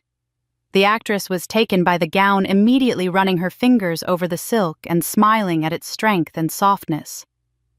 "This isn't just a dress," she said during a fitting. "This feels like armor." The words reminded Claire of Evelyn Harrington's lesson: clothes weren't fabric, they were power. Seeing her design embraced with such conviction lit something in her chest she hadn't felt before: validation from the very stage she had once only imagined. On the night of the gala, Claire stood backstage with the rest of the house team, her hands clutched together waiting. Cameras flashed in rapid bursts, capturing every moment. When the actress stepped onto the red carpet in Claire's gown, the effect was immediate. Reporters gasped, photographers surged forward, and the crowd murmured with excitement. The emerald silk caught the light in a way that made it shimmer like a living flame, its daring lines commanding attention without a word spoken. Headlines were written on the spot. By morning, the images were everywhere. Fashion blogs called the gown the highlight of the evening, praising its daring balance of elegance and audacity. A magazine declared it the look of the night, placing the actress on its cover and crediting Claire Monroe as the designer. The praise rippled outward, catching the attention of critics, stylists, and editors alike. A rising star, one article called her. A new voice redefining modern couture, said another. Claire read the words with disbelief, the letters glowing on the screen as though they belonged to someone else. But there it was, Claire Monroe, a name that carried weight in the industry. Her phone began buzzing with inquiries, invitations, and requests for interviews. At the studio, colleagues who had once overlooked her now spoke her name with respect. Evelyn Harrington herself summoned Claire into her office and offered a rare, approving smile. "You've done well," she said, though her eyes conveyed far more than her restrained words. "But remember, success attracts envy. Stay vigilant."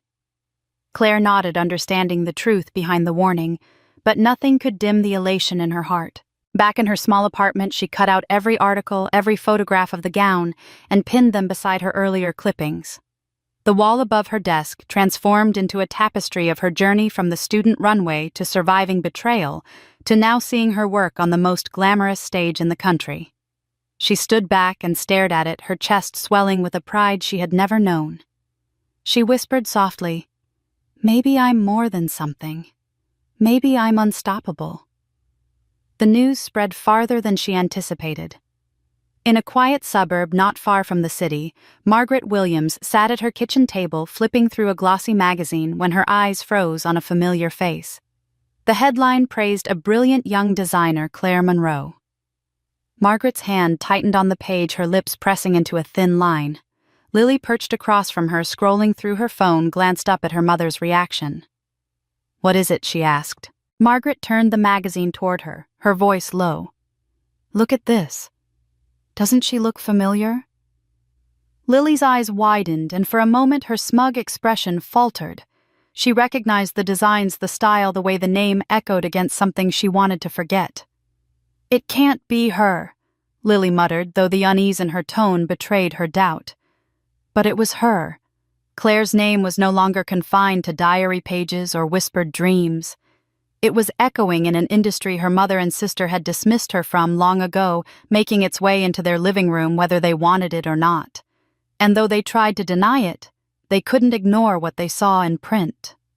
Claire Monroe had arrived. That night, as Claire stared at the glowing skyline outside her window, she thought of them, her mother and sister, who had once ensured she remained invisible. Now the whole world could see her. She clenched her fists gently, her lips curving into a smile that carried both triumph and warning. "They'll hear my name again," she whispered. "And when they do, it won't be in a way they expect." The glow of the red carpet success still lingered in Claire's chest when the blow came. She was in the studio one morning reviewing sketches for an upcoming line when an assistant hurried in with a folded magazine. The young woman's face was pale, her hands hesitant as she placed it on Claire's desk. "You should see this," she murmured. Claire smoothed the pages flat. her eyes locking on the headline. It screamed across the glossy paper in bold type, "Claire Monroe Rising Star," or "Stolen Ideas." Her stomach twisted. The article was merciless. It accused her of recycling tired concepts of plagiarizing from obscure designers abroad, of using theatrics rather than talent to make her name. The words cut deeper with each paragraph, dismissing her breakthrough gown as derivative and mocking her as a creation of hype rather than skill. It painted her as a fraud, a charlatan who had clawed her way into the spotlight by deception. Claire's hands shook as she read, her throat dry, her vision blurring. She felt as if she were standing in front of a crowd with her old lavender prom dress clinging to her, every laugh and jeer echoing again. By noon, the article had spread. Colleagues whispered in corners, phones buzzed with alerts, and a few clients sent cautious emails requesting clarification. The sting of doubt was swift, and Claire knew how fragile a reputation could be. In fashion, one bad whisper could unravel years of work. She closed the magazine and clenched her fists until her nails dug into her palms. That afternoon, Evelyn Harrington summoned her into her office. The mentor's face was stern, her eyes sharp but not accusing. "Sit," she said. She slid a file across the desk. "I know where this came from." Claire's breath caught. "What do you mean?" Evelyn opened the folder, revealing a printout of emails exchanged between the journalist and an anonymous source. The phrasing in the messages was chillingly familiar, laced with the same disdain Claire had heard her whole life. Evelyn tapped the page. This was no random attack. This journalist was paid to write that smear. And the money, she added, her voice firm, came from Margaret Williams. The name struck Claire like a physical blow. She sank back in her chair, her chest heaving as the realization washed over her. It wasn't enough that her mother had ignored her achievements, mocked her efforts, and stolen her opportunities. Now, even when Claire had carved out a place for herself, Margaret had reached across the distance to drag her down again. Rage rose like fire in her throat, hotter than any humiliation she had felt before. Why Claire's voice was hoarse, the single word torn from somewhere deep. Evelyn's gaze softened for a moment. "Because she can't control you anymore. Because your success reminds her of her failure." And people like her, Evelyn, leaned forward, her tone hardening again. "They would rather see you destroyed than admit they were wrong about you." Claire's nails dug into the arms of her chair. The article had threatened to undo everything she had built, but now that she knew the source, her anger burned into something sharper, something steadier. She had survived too much to let her mother's poison define her again. That night, Claire walked home under the city lights, her reflection flickering in shop windows. She replayed every slight, every dismissal, every wound Margaret had inflicted, culminating in this attempt to ruin her career. She whispered to herself, her voice low but unbreakable, "Enough." For the first time, she wasn't just dreaming of proving her mother wrong through success.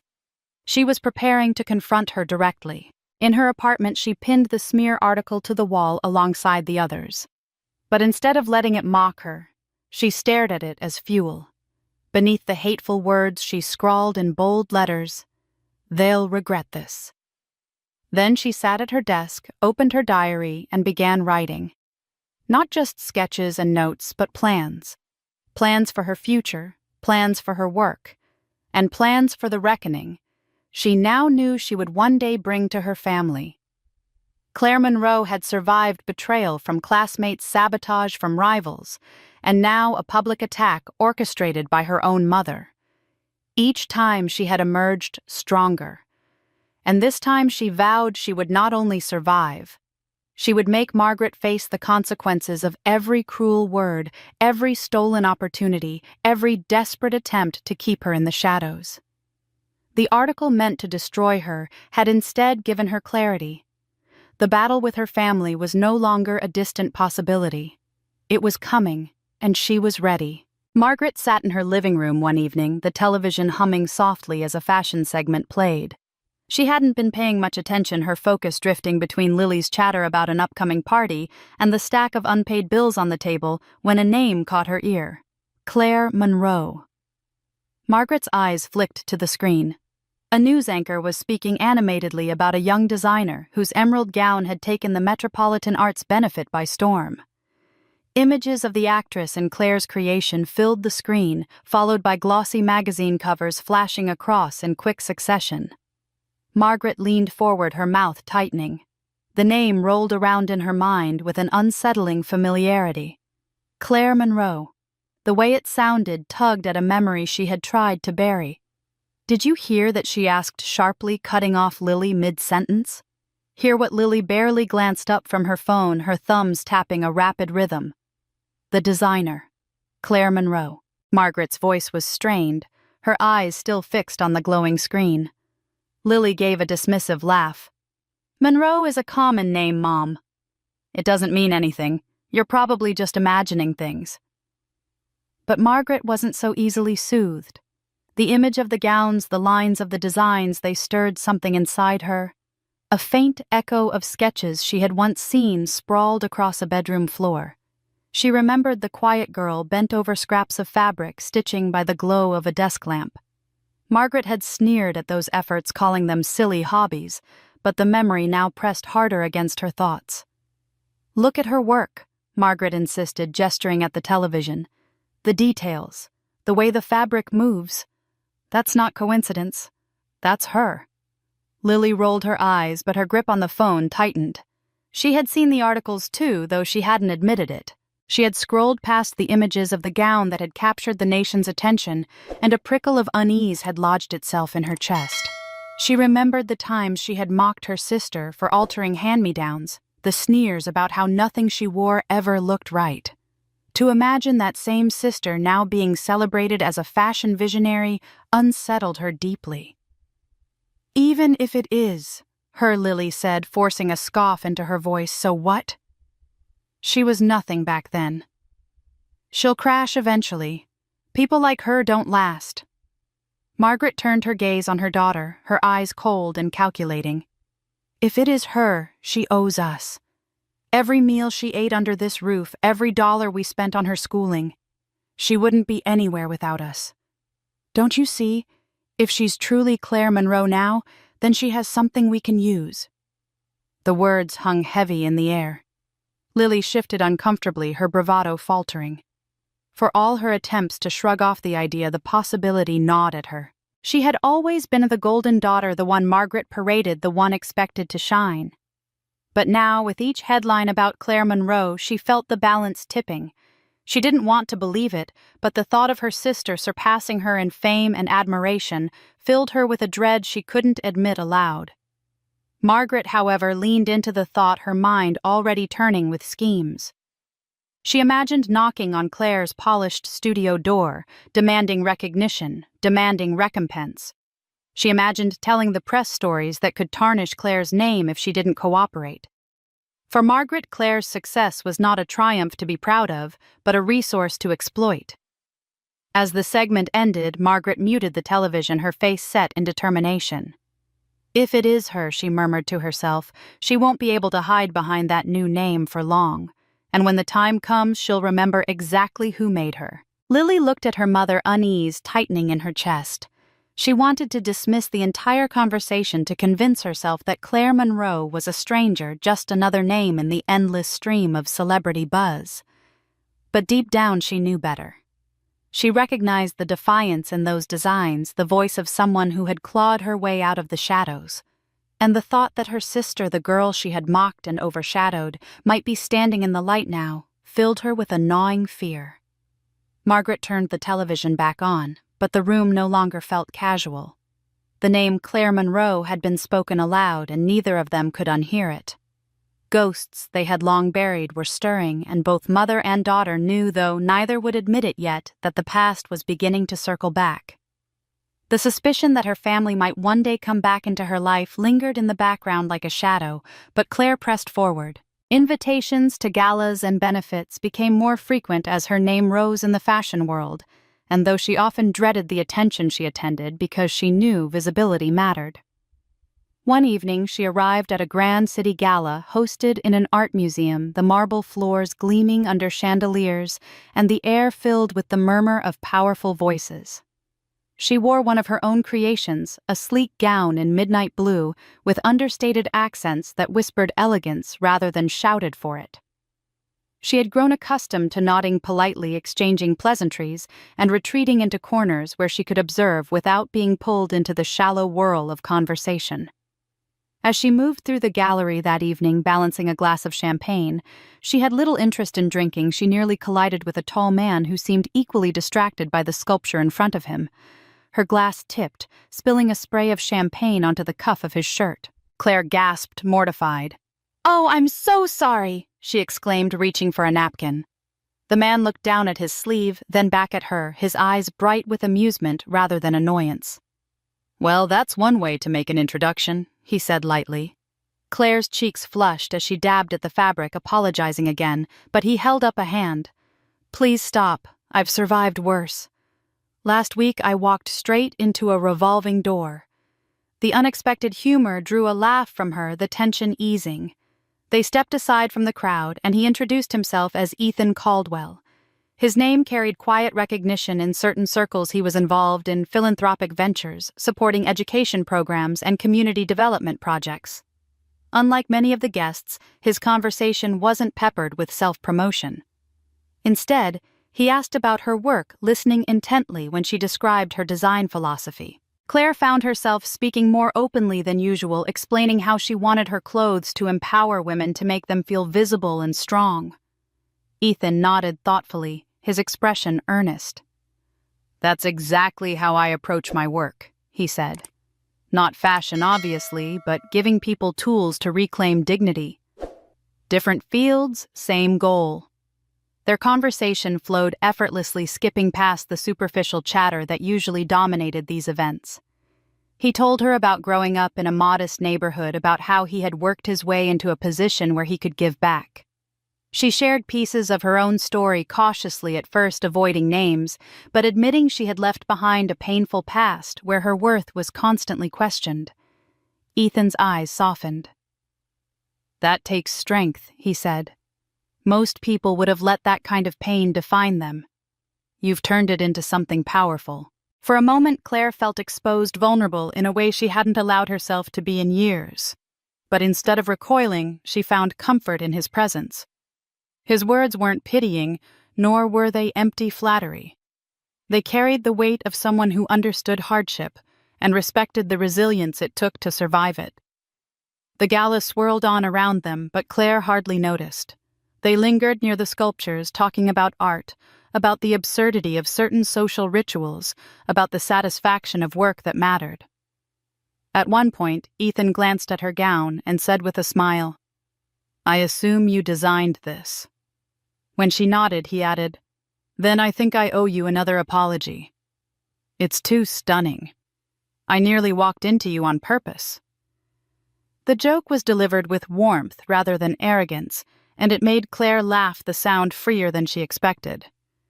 As the evening drew to a close, Ethan offered to walk her to her car. The night air was cool, the city lights reflecting off wet pavement from a recent rain.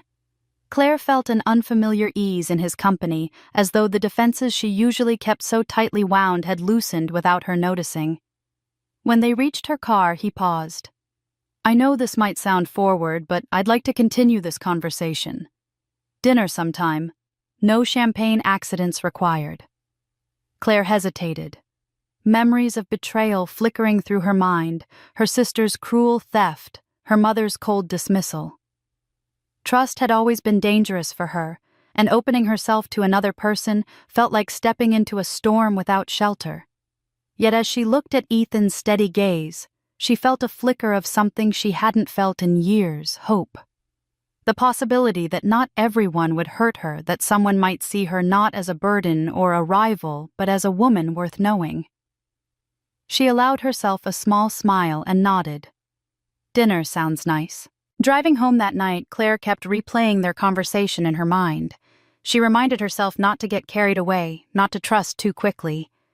But deep inside, beneath the layers of caution, a fragile spark glowed. It was the first time since leaving her family that she had let herself imagine the possibility of trust, the first time she had felt the stirrings of companionship that wasn't transactional or laced with cruelty. It was only a beginning, but it was enough to remind her that her heart, scarred though it was, could still beat with something like hope. Their first dinner was meant to be casual, just a continuation of the conversation that had begun at the gala, but it stretched late into the night, the hours slipping away unnoticed.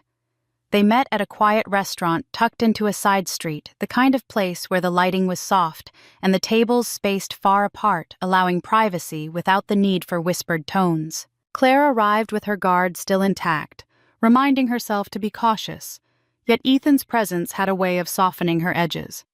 He didn't rush the evening, didn't pepper her with questions meant to impress himself into her life. Instead, he listened, and that alone felt disarming.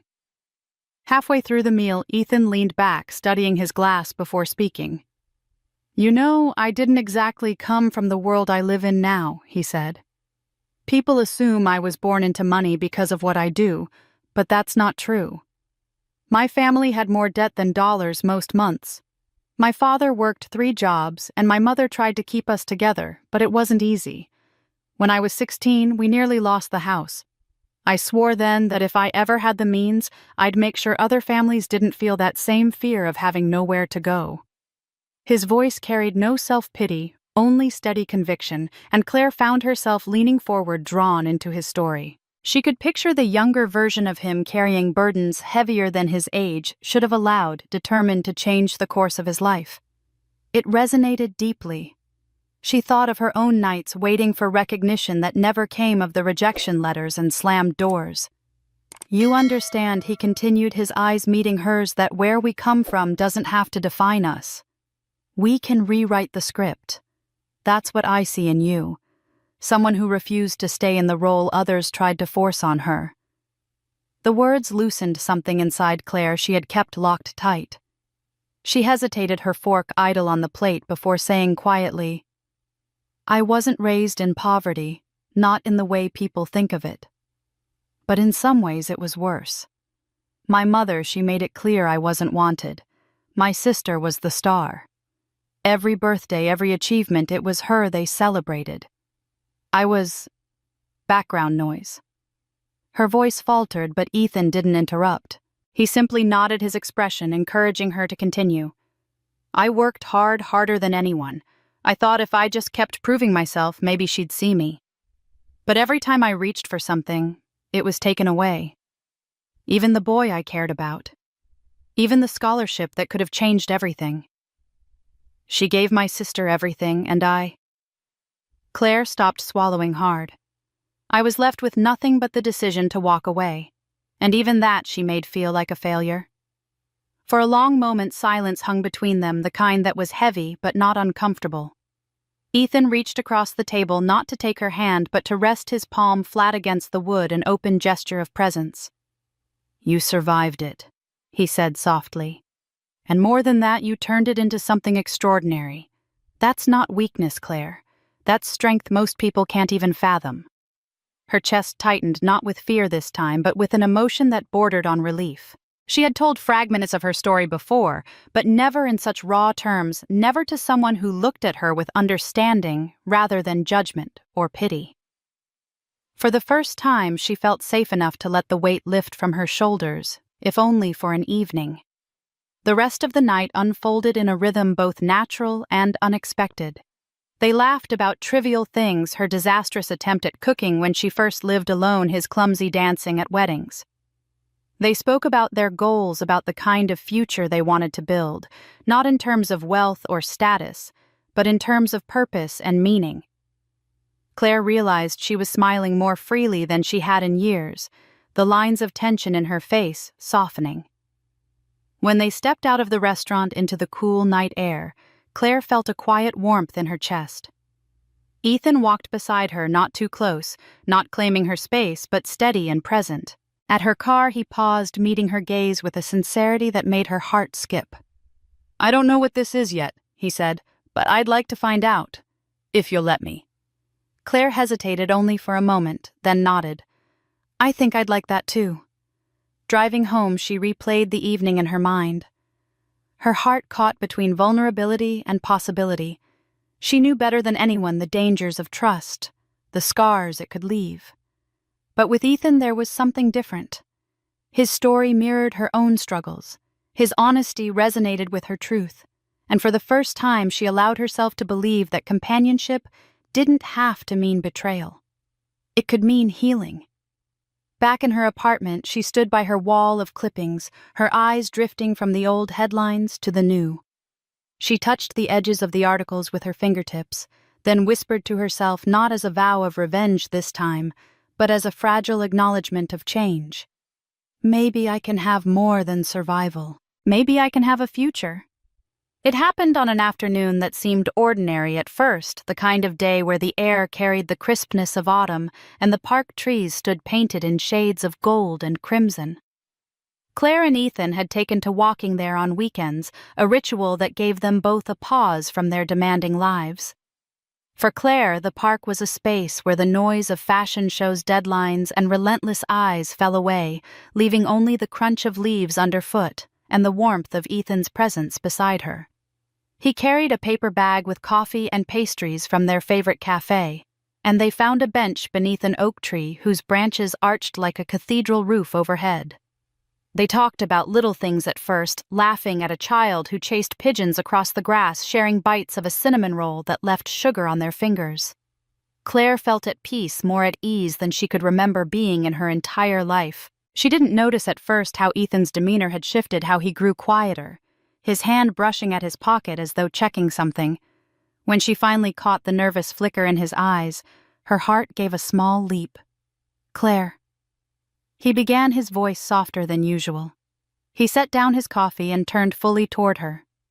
"I've told you before that what drew me to you wasn't just your talent or your strength, though those amaze me every day. It was the way you refused to let the past define you, the way you've built something beautiful from pain." He reached into his pocket, and Claire felt her breath hitch as he pulled out a small velvet box. Opening it, he revealed a ring simple yet elegant, a single stone that caught the light with understated brilliance. "I don't want to just walk beside you in parks," Ethan continued.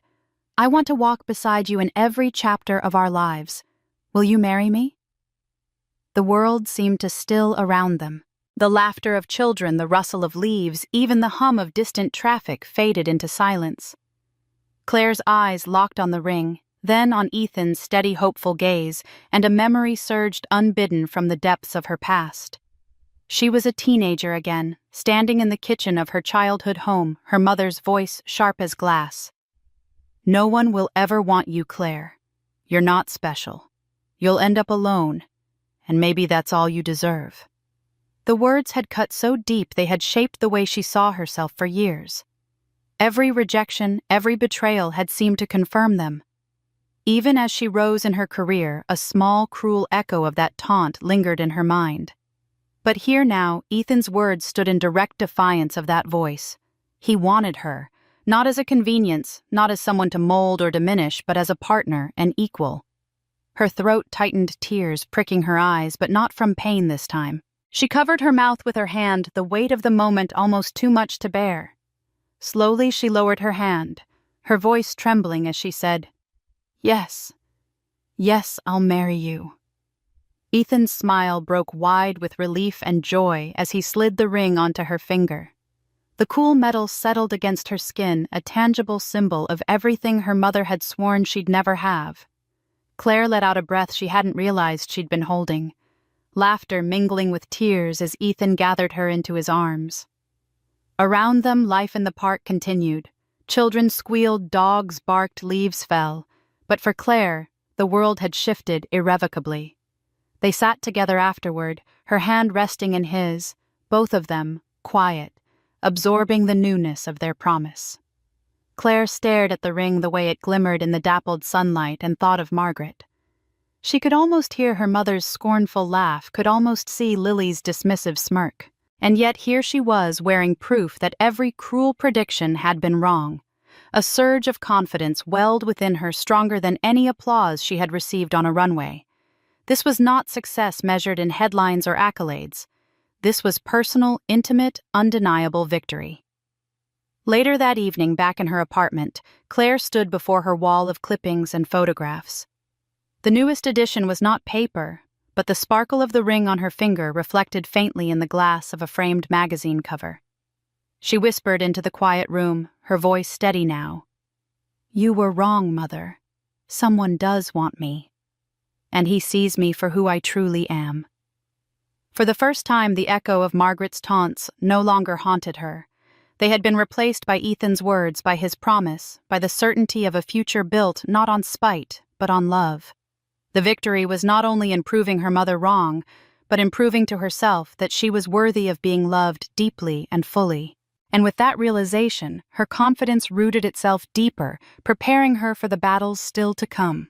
The weeks following Ethan's proposal passed in a blur of planning and preparation, but beneath the surface of flowers and menus and seating charts, Claire carried a different purpose. She had spent her life enduring humiliation at the hands of her mother and sister, and now, with her wedding approaching, she saw the perfect opportunity to close that chapter on her terms.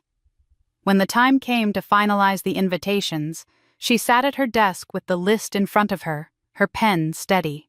Family, friends, colleagues. But she didn't stop there. She added names from her past, the very people who had been present during the lowest moments of her life. Former classmates who had laughed at her outdated prom dress. Neighbors who had whispered when Margaret paraded Lily like a prize. Teachers who had pitied her but did nothing. Each name she wrote down was chosen with intention, not out of nostalgia, but to bear witness to her transformation. Ethan, ever supportive, asked her once, "Are you sure you want to invite them? Some of these people hurt you deeply." Claire met his gaze, her voice calm but firm. "That's exactly why. They watched me crumble once. Now they'll see me stand taller than ever." Ethan didn't press further. He understood that her revenge was not just for Margaret and Lily, but for every sneer and whisper that had made her feel small. The most difficult names to write were her mother's and sister's. Her hand trembled slightly as she penned Margaret Williams and Lily Williams on the envelopes. She didn't need them there for sentiment. She wanted them there because the stage was not complete without its villains. She sealed the envelopes with deliberate care, as if locking in the fate she had been crafting for years. When the invitations arrived at Margaret's house, the reaction was immediate. Margaret held the ivory card between her fingers, her lips curling into a smile that was equal parts derision and triumph. "Well, well," she said, waving it in front of Lily. "She thinks she's someone now, a designer with a new name, a fancy venue, and an invitation to us." Her voice dripped with mockery. Lily rolled her eyes, though a flicker of unease crossed her features. "She's probably desperate for attention. She can't stand to leave us out." Margaret's gaze hardened. "If she thinks she can stand above us, we'll remind her of her place. You, Lily, will wear white. The guests will look at you and wonder who the real bride is." Lily smirked, falling easily into her mother's plan. "Perfect. I'll outshine her like always." Claire received their response weeks later, a terse acceptance card scrawled in Margaret's hand. She could almost hear their smugness in the ink, could almost picture them plotting her humiliation. Instead of anger, she felt a wave of calm wash over her. Their arrogance was the very trap she had laid for them, and they were stepping straight into it. Her preparations continued, the details of the wedding falling into place with precision, but the guest list remained her most carefully guarded secret. She ensured the media would cover the event, arranged for cameras to capture every angle, and confirmed that the lighting in the reception hall would be flawless. To the world, it looked like a bride meticulously preparing her special day. Only Claire knew that beneath the surface, it was a stage set for reckoning. She reached out to acquaintances from her past, some surprised to hear from her, others delighted by the chance to attend such a high-profile wedding. Many accepted without hesitation, their curiosity piqued by her sudden rise. She imagined their faces when they saw her walking down the aisle, radiant and unshakable, no longer the invisible girl they had ignored. But more than that, she imagined the moment they would watch Lily's borrowed spotlight collapse. Late one evening, Claire sat with Ethan reviewing the final seating chart. He glanced at the names, and then at her, his brow furrowing slightly. "You're certain this is what you want?" he asked. Claire looked down at the elegant calligraphy of her mother's and sister's names. Her voice was steady. Yes, this isn't just a wedding. It's the closing of a wound, and they need to be there to see it. Ethan reached for her hand, giving it a reassuring squeeze. Then we'll do it your way. Claire leaned back in her chair, the faintest smile tugging at her lips. She could already picture Margaret and Lily strutting into the hall, smug and certain they held the upper hand. She could already imagine the gasp of the crowd when the truth of her plan unfolded. Every invitation she had sent, every detail she had planned was a thread woven into a tapestry of justice. Her wedding would not only unite her with Ethan, it would be the moment her family finally understood the cost of underestimating her. The invitation had been sent, the trap baited, and now all that remained was to design the snare itself. Margaret's demand that Lily wear white to upstage her had been a risk Claire expected, one she had waited for with patience bordering on calculation. She could have fought against it, could have forbidden the intrusion on her day, but instead she leaned into their arrogance. If they wanted white, she would give them white, though not in the way they imagined. In her private studio, Claire worked late into the night with bolts of fabric spread across the tables. At first glance, the material appeared like any other, soft and pristine, perfect for a gown that would shimmer under the lights of a reception hall. But woven into its threads was something more sinister and brilliant, a photoreactive finish that transformed under targeted lighting. Under soft daylight, it remained opaque and pure, the picture of elegance. But under the specific spotlights she had arranged for her venue, it would shift its sheen, thinning into transparency, exposing what lay beneath.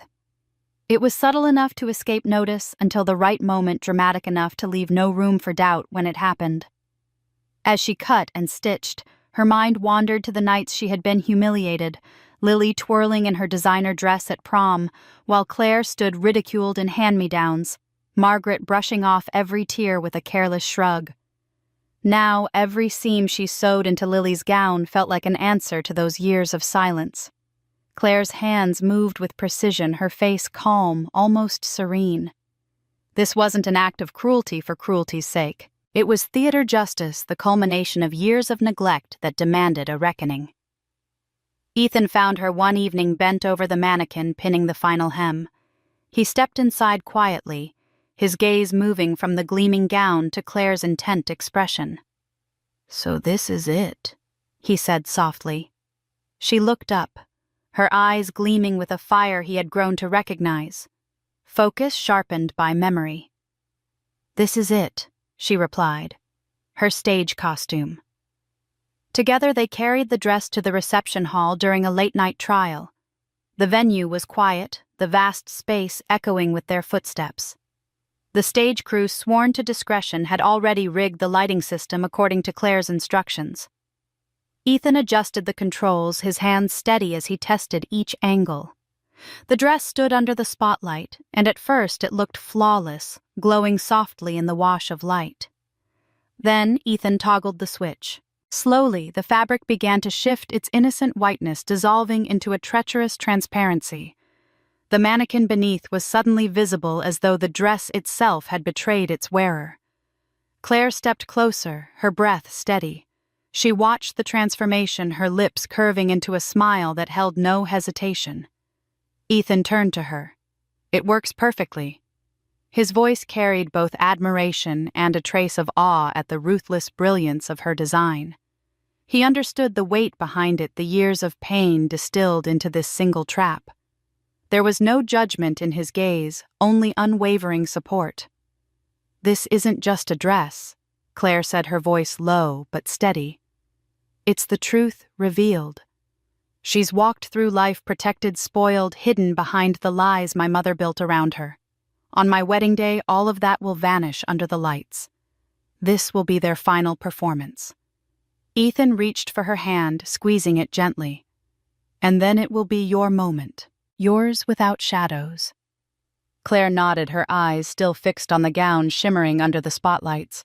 She could already imagine Lily strutting into the hall, basking in her false glory, certain she had stolen the show.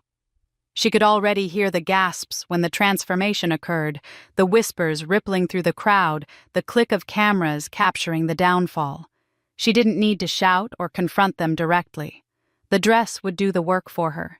The humiliation would be public, undeniable, unforgettable. As they turned off the lights and left the hall, Claire felt lighter, as though each step forward carried her closer to closure. For the first time in years, she wasn't reacting to her family's cruelty, she was dictating the terms. They would walk into her world, play their parts in her carefully staged theater, and leave with the consequences they had earned. She locked the studio that night, knowing the gown was finished, her plan complete. Lily thought she would shine in white. Margaret thought she had forced her will upon her daughter, but neither of them knew they were walking straight into a spotlight designed to expose them. And Claire, calm and unshaken, was ready to watch it all unfold. The night before the wedding, the reception hall stood empty, its vast space quiet except for the soft echo of footsteps across polished floors. Claire and Ethan arrived late, long after the staff had gone, carrying the air of conspirators more than a bride and groom. The hall smelled faintly of fresh flowers and waxed wood, the decorations already in place for tomorrow's celebration. But Claire's attention was not on the flowers or the tables. It was on the stage, the lights, and the carefully planned illusion she had designed for her sister. The gown hung in a garment bag nearby, ready for Lily to claim in the morning. It looked harmless, even exquisite when draped on its hanger. Only Claire and Ethan knew the secret buried within its threads. Ethan moved toward the lighting panel, his movements deliberate, while Claire walked the floor, checking angles and sightlines. She was meticulous, unwilling to leave anything to chance. "Ready." Ethan asked, his hand hovering over the switch. Claire gave a firm nod. "Let's see it." The first lights came on in a soft wash, illuminating the space in warm golds. The gown shimmered under the glow, elegant and flawless. Then Ethan adjusted the settings, shifting to the targeted spectrum they had calibrated. Slowly, deliberately, the transformation began. The pristine white seemed to dissolve, turning thin and treacherous. The fabric revealed its secret as the mannequin's outline came into stark visibility beneath. It worked exactly as Claire had envisioned. She stepped closer, circling the stage as though she were inspecting an enemy already defeated. From every angle, the effect was clear. There would be no escape once Lily stood under those lights. The gown would betray her completely, and the audience filled with friends, rivals, and the press would see everything. Ethan watched her closely, sensing both the satisfaction and the weight of what she was carrying. "It's perfect," he said, though his voice carried a note of gravity.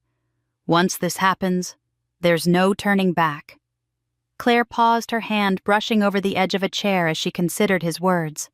Then she looked back at the shimmering gown, her face composed, her voice steady.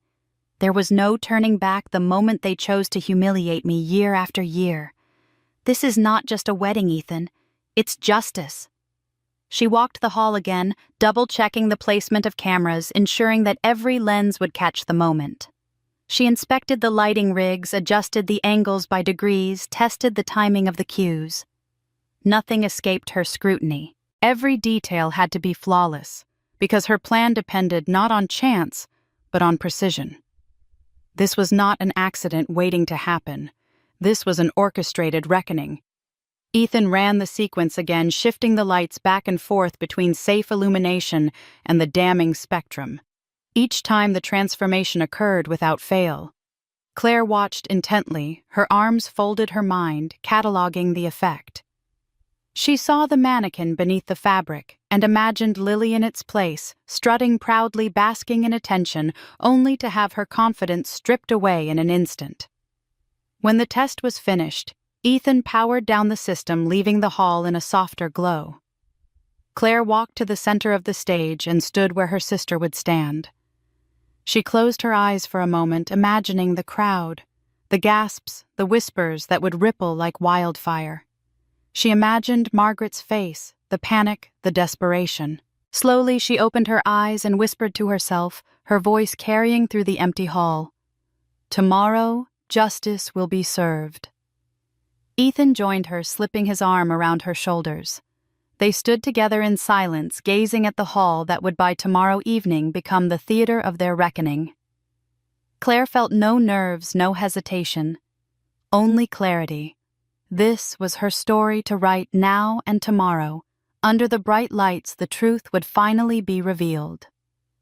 The night before the wedding unfolded with an air of deceptive calm. In Claire's apartment, the gown she had designed for herself hung ready, its silk glistening softly in the dim light, untouched by the storm she knew tomorrow would bring. Across town, however, her sister Lily was busy staging her own kind of performance.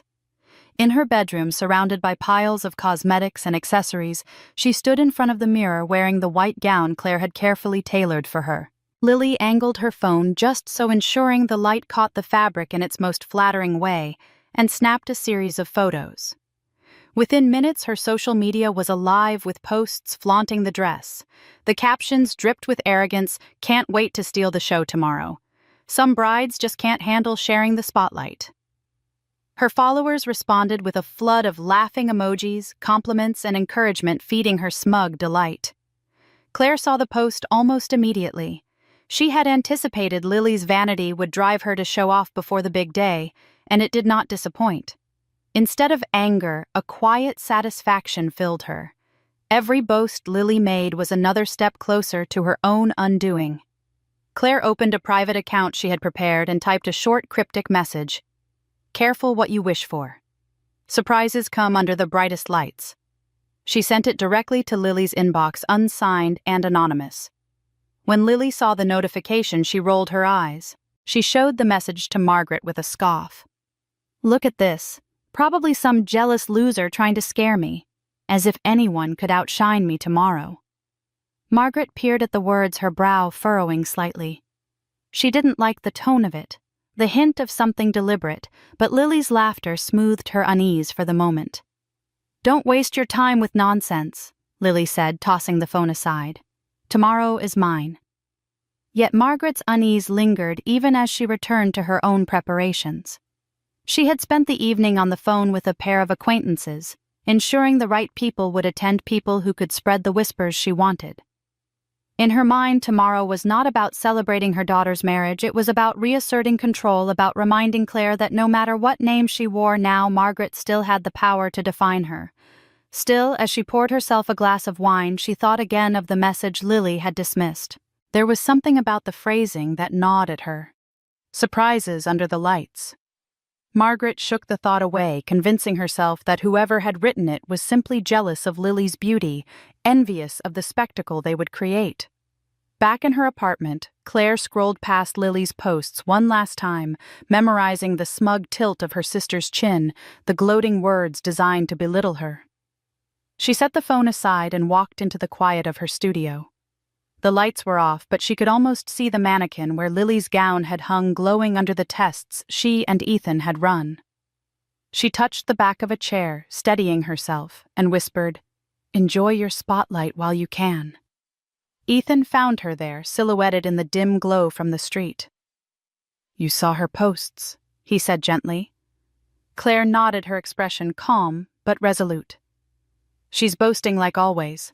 Tomorrow she'll learn that pride has its price." They spent the rest of the evening going over final details together, not in frantic nerves, but in quiet certainty. Every piece of the plan was in place, the lighting, the cameras, the guests who would be watching with eager eyes. Claire checked the list again, tracing her finger over the names of people who had once looked at her with scorn.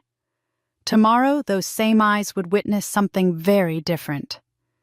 In Margaret's house, Lily laughed with her friends on the phone, describing how she planned to strut into the reception hall and leave the crowd dazzled. Margaret, though, smiling at her daughter's bravado, found herself glancing more than once at Lily's discarded phone, the anonymous message still lingering in her mind. She shook her head, convincing herself that no one could possibly stand in their way. And so the night before the wedding ended with 3 women preparing for the same stage in very different ways. Lily lost in vanity, Margaret distracted by schemes, and Claire sharpening her resolve. Tomorrow, the trap would spring and all their arrogance would finally collide with the truth. The morning of the wedding dawned bright and clear, the kind of crisp day that photographers prayed for. The Malibu estate shimmered under the sun, its sprawling lawns trimmed to perfection, the ocean beyond glittering like glass. Staff moved quickly finalizing floral arrangements and setting tables while camera crews positioned tripods to capture every angle of what had been promised as one of the most glamorous weddings of the season. By midday, the first cars began to arrive, sleek and polished vehicles gliding up the drive. Out stepped politicians, industry magnates, and celebrities draped in designer gowns, their every move recorded by live-stream cameras broadcasting to eager viewers across the country. Claire watched from a balcony above, hidden from immediate view. She saw the swirl of media crews as microphones were pushed toward arriving guests. Each one asked about their anticipation for the day, each one marveling at the beauty of the venue. She heard the shutters snapping relentlessly, the event already trending online before the ceremony had even begun. She felt her pulse quicken not from nerves, but from the weight of anticipation. The stage was no longer an idea. It was alive. Down below, Margaret arrived with Lily on her arm, both of them dressed to draw attention. Margaret wore a gown dripping in sequins, her smile wide as she waved to the cameras, acting every inch the mother of a bride, though it was not her daughter's wedding she cared about celebrating. She clung to Lily, who stepped forward in the infamous white dress, her chin tilted with confidence. Margaret made sure the cameras caught them together, pausing to whisper loudly enough for others to hear. "She looks more radiant than the bride herself." A few guests exchanged awkward glances, but Margaret's words were delivered with such brazen certainty that no one challenged her. Reporters rushed toward them, eager for a soundbite. Margaret spoke of Lily's natural elegance, praising her as though she were the center of the day. "She's always been our shining star," Margaret declared, her arm tightening around Lily's waist. When someone asked about Claire, Margaret gave a dismissive laugh. "Claire has always been industrious, I'll give her that. But Lily? She has the kind of presence you can't teach. Just look at her." The cameras clicked furiously, feeding Margaret's pride while Lily basked in the attention. Inside the hall, murmurs began to ripple among the guests who had known Claire from years past. Some remembered the quiet girl overshadowed by her sister, the one left behind at birthdays and dismissed at school events. To see her mother now publicly praising Lily in the very space meant to honor Claire was jarring, and whispers of disapproval passed quietly between them. Still, Margaret and Lily walked proudly oblivious to the growing discomfort around them. From her balcony vantage point, Claire observed it all. She saw the smug tilt of Lily's smile, the gleam of self-satisfaction in Margaret's eyes, and instead of anger, she felt a calm certainty settle over her. They had walked exactly where she wanted them, acted exactly as she had predicted. Their arrogance was a script she had written long ago, and they were playing their parts flawlessly. Ethan joined her quietly, his hand brushing hers. "They're already trying to make this their show," he murmured. Claire's lips curved into the faintest smile. "Let them. The more they believe it, the harder they'll fall." As the guests continued to pour in, the atmosphere swelled with grandeur. Musicians tuned their instruments. The floral archway stood waiting at the edge of the lawn, and every camera was poised for the perfect shot. Claire moved through the halls with quiet grace, greeting guests when necessary, her demeanor serene. Many congratulated her warmly, but she noticed how their eyes flicked toward Margaret and Lily, who seemed determined to upstage her even before the ceremony began. Rather than let it unsettle her, Claire leaned into composure, knowing every second brought her closer to the moment she had designed. Margaret's voice carried across the reception area, more than once boasting about Lily's gown. "It's rare to see such purity in white," she said to a group of guests, ensuring her words floated through the crowd. Claire overheard from across the room and allowed herself a private thought, yes, purity, until the lights revealed otherwise. The pressure built as the clock inched closer to the ceremony. Claire felt the tension in the air like the tightening of a string, the kind of anticipation that electrified a space before a performance began. But unlike Margaret and Lily, who thrived on shallow attention, Claire carried a deeper knowledge. This was not merely her wedding, it was the culmination of years of pain and preparation. She would not falter now. As the final guests arrived and the estate brimmed with expectation, Claire took one last look at her reflection in the mirror. Her gown shimmered elegantly, a creation of her own hands, but it was her eyes that held her attention. They were steady, sharp, and unflinching. She whispered to herself so softly Ethan almost didn't hear Patience. The curtain hasn't risen yet. And with that, she descended the staircase, ready to greet her audience, ready to let the play unfold. The ceremony had begun to settle into its rhythm, the hum of voices dimming as guests took their seats, glasses of champagne in hand, eyes glinting with curiosity. The cameras panned across the reception hall, capturing every shimmer of candlelight, every spray of orchids, every expression of anticipation. Claire stood near the back of the room. Her posture composed, her expression serene, yet inside her chest her heart pulsed with a quiet, controlled fire. She had waited years for this, planned for months, rehearsed every detail until it was flawless. Now the curtain was about to rise on the act that would change everything. Lily entered the hall on Margaret's arm, her head high, her smile confident, her white gown glowing under the initial soft lights. She moved as though she owned the space, hips swaying, eyes darting toward the cameras that seemed to seek her out. The room stirred with admiration. Some guests gasped audibly, taken by her beauty. Others leaned toward their companions and whispered, "She looks like the bride." It was exactly the reaction Lily craved, and she soaked it in radiating satisfaction, as if the moment were designed for her alone. Margaret, just a step behind, preened as though Lily's attention were her own victory. She whispered loudly enough for several guests to hear, "Doesn't she outshine everyone?"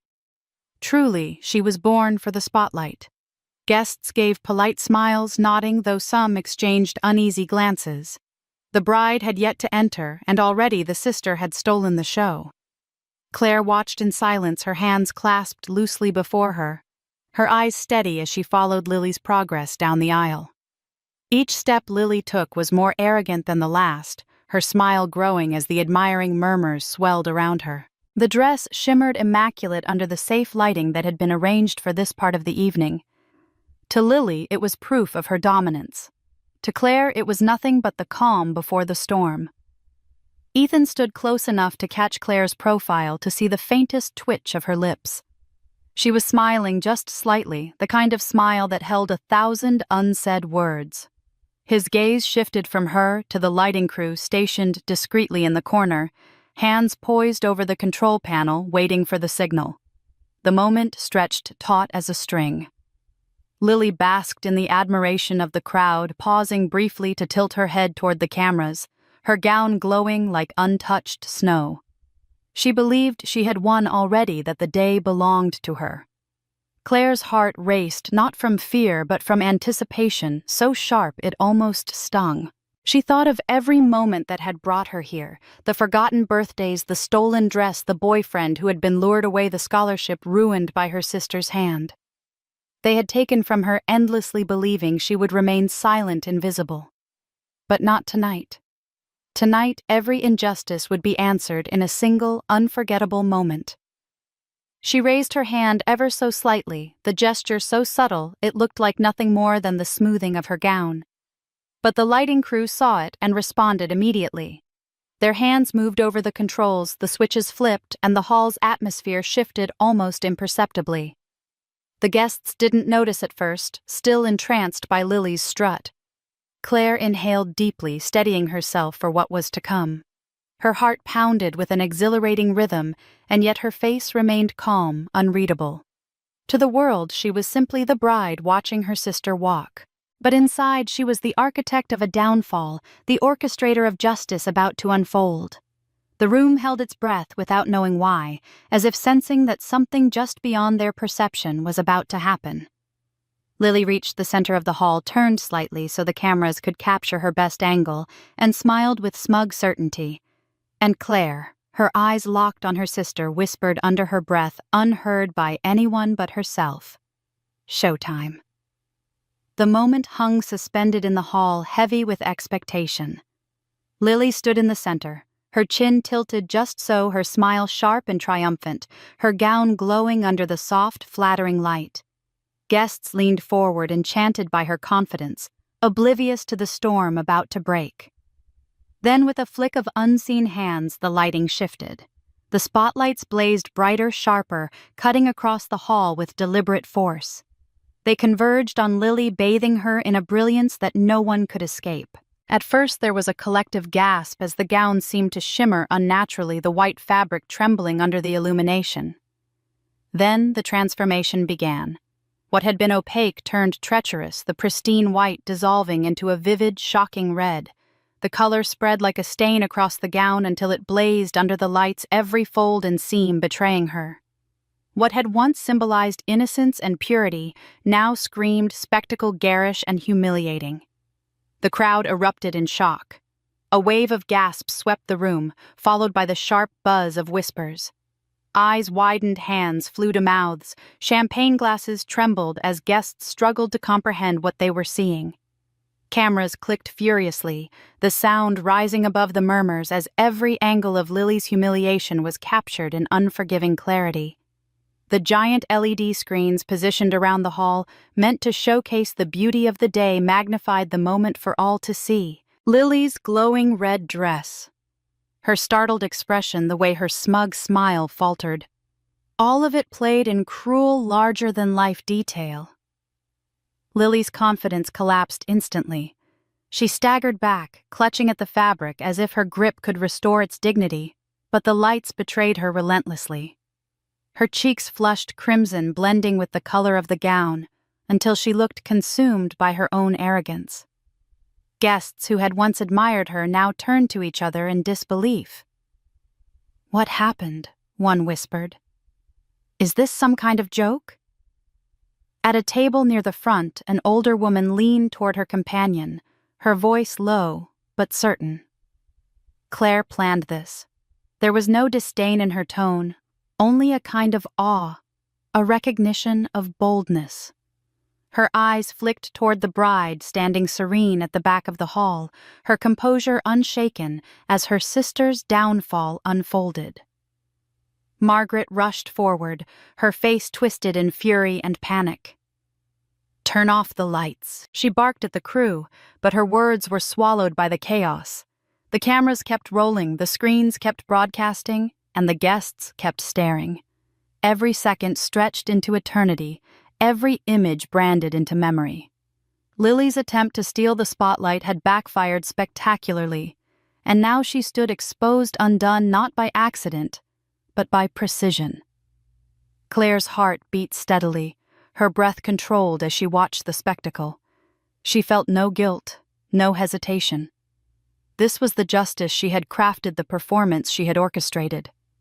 The humiliation was not hers this time, it belonged to the sister who had stolen her joy again and again, and to the mother who had encouraged it. She saw Margaret's desperate gestures, Lily's frantic attempts to flee the gaze of hundreds, and she remained still, her calm smile a counterpoint to their unraveling. The whispers in the crowd grew louder, some pitying, others openly delighted. She wanted attention. Someone murmured, "Well, she got it." A man near the back laughed under his breath, shaking his head at the audacity of wearing white to her sister's wedding. Guests who had once doubted Claire, who had treated her as an afterthought, now saw something entirely different, a woman who refused to be silenced, who had found a way to turn humiliation into power.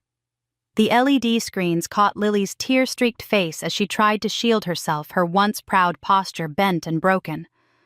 The moment stretched brutal and unforgettable until finally she bolted toward the exit, the fabric trailing behind her like a scarlet banner of disgrace. Cameras followed her flight, immortalizing every step of her retreat. And through it all, Claire remained at the edge of the hall, her smile small but resolute. The trap had been sprung, the performance delivered. Tomorrow the world would still be talking about it, but tonight, here in this hall, everyone knew the truth. This was no accident. This was a reckoning. The hall was still ringing with the shock of the reveal when Lily broke. Her hands clawed desperately at the fabric of her dress as if she could will it back to white, but the cruel red clung to her blazing under the relentless lights. A strangled sob escaped her lips, high-pitched and raw, and then another until her composure collapsed entirely. The smugness that had carried her into the room vanished, replaced with wide, tear-filled eyes and a trembling body. Guests who had once admired her beauty now watched as she fell apart in front of them, her sobs echoing in the vast space. She turned and bolted the scarlet gown trailing behind her like a mark of disgrace. Cameras followed her, capturing every stumble, every tear that smeared her mascara into black streaks. She pushed through the doors, gasping, nearly tripping on her heels as her mother shouted her name. For the first time in her life, Lily did not look like the golden child. She looked small, broken, humiliated before the very people she had hoped to impress. By the time she reached the parking lot, her name was already trending online, photos and clips spreading like wildfire across social media. Inside, Margaret's scream cut through the whispers. She stormed toward Claire, her sequined gown glittering harshly in the lights, her face twisted with fury. "You!" she shrieked, pointing a shaking finger. "This is your doing! How dare you humiliate my daughter like this?" The crowd fell into hushed silence, guests leaning in eager for the confrontation. Margaret's voice cracked with rage carrying across the hall, but Claire remained perfectly still, her expression one of serene surprise. Security, sensing the escalation, moved swiftly to intercept Margaret. Two men in dark suits stepped between her and Claire, holding their hands up in warning. "Ma'am, you need to calm down," one said firmly. But Margaret was past reason. She lunged against them, her voice rising to a near scream. "She planned this. She's jealous. She's always been jealous of Lily." Her words spilled out like venom, but the crowd did not react with sympathy. Instead, guests exchanged looks of disapproval, whispers growing about Margaret's lack of decorum, her inability to hide her disdain even at her daughter's wedding.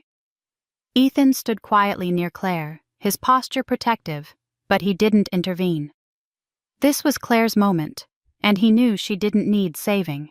She turned her head slightly, her eyes wide with feigned innocence, as she addressed the nearest guests, her voice soft and controlled. "I had no idea the fabric would react like that. It must have been a defect. I'm so sorry for her." The words dripped with sincerity, every syllable polished like a pearl. A murmur spread through the crowd, a ripple of doubt that shifted the blame from Claire to chance, or perhaps to Lily's arrogance in choosing such a gown. Margaret heard her words and let out a strangled cry of outrage, but the damage was done. Her fury only made her look unhinged, while Claire's calm composure painted her as the wronged bride the gracious sister caught in an unfortunate accident. Security took Margaret firmly by the arms, escorting her toward the exit as she kicked against the floor and screamed. "You won't get away with this, Claire. Do you hear me? You'll pay for this." The words rang out shrill and desperate as the doors closed behind her, cutting her off from the audience she craved. Silence hung in the wake of her removal, broken only by the soft hum of cameras still rolling. Guests turned back to Claire, their eyes no longer skeptical, but filled with a kind of admiration. She had stood gracefully in the face of chaos, her poise unbroken while her sister and mother unraveled. A few even nodded approvingly, as if silently acknowledging that whatever had just occurred, Claire had emerged untarnished. She felt the weight of dozens of eyes on her and allowed a small composed smile to return to her lips. She clasped Ethan's hand, steadying herself in appearance, though inside she felt the rush of victory coursing like fire through her veins. Her enemies had crumbled in front of the very people they wanted to impress most, and all without her having to raise her voice or show her hand. The music swelled again, tentative at first, then stronger as the hall shifted back toward its original purpose. Guests straightened in their chairs, eager to put the scandal behind them, though the whispers would continue long after tonight. Claire stood taller, the weight of years lifting as Margaret's fury was dragged out the door and Lily's humiliation burned into memory. She had played her part flawlessly. They had written themselves into disgrace, and she had simply given them the stage. The chaos left in Margaret and Lily's wake settled into a charged stillness, the kind of silence that follows a storm when the air feels sharper, cleaner, and full of expectation. Guests shifted in their seats, whispering, some shaking their heads at what they had just witnessed, but all eyes turned toward Claire. She stood radiant in her gown, her posture strong, her expression serene. Where her mother and sister had stumbled, Claire remained steady, and the contrast was not lost on anyone in the room. The officiant cleared his throat softly, as though to signal a return to the ceremony's purpose. The music swelled again, warmer now, more hopeful, as Ethan took his place at the altar, waiting with a quiet smile that reached his eyes. Claire stepped forward, her gown gliding across the aisle with elegance, her chin lifted but her gaze soft.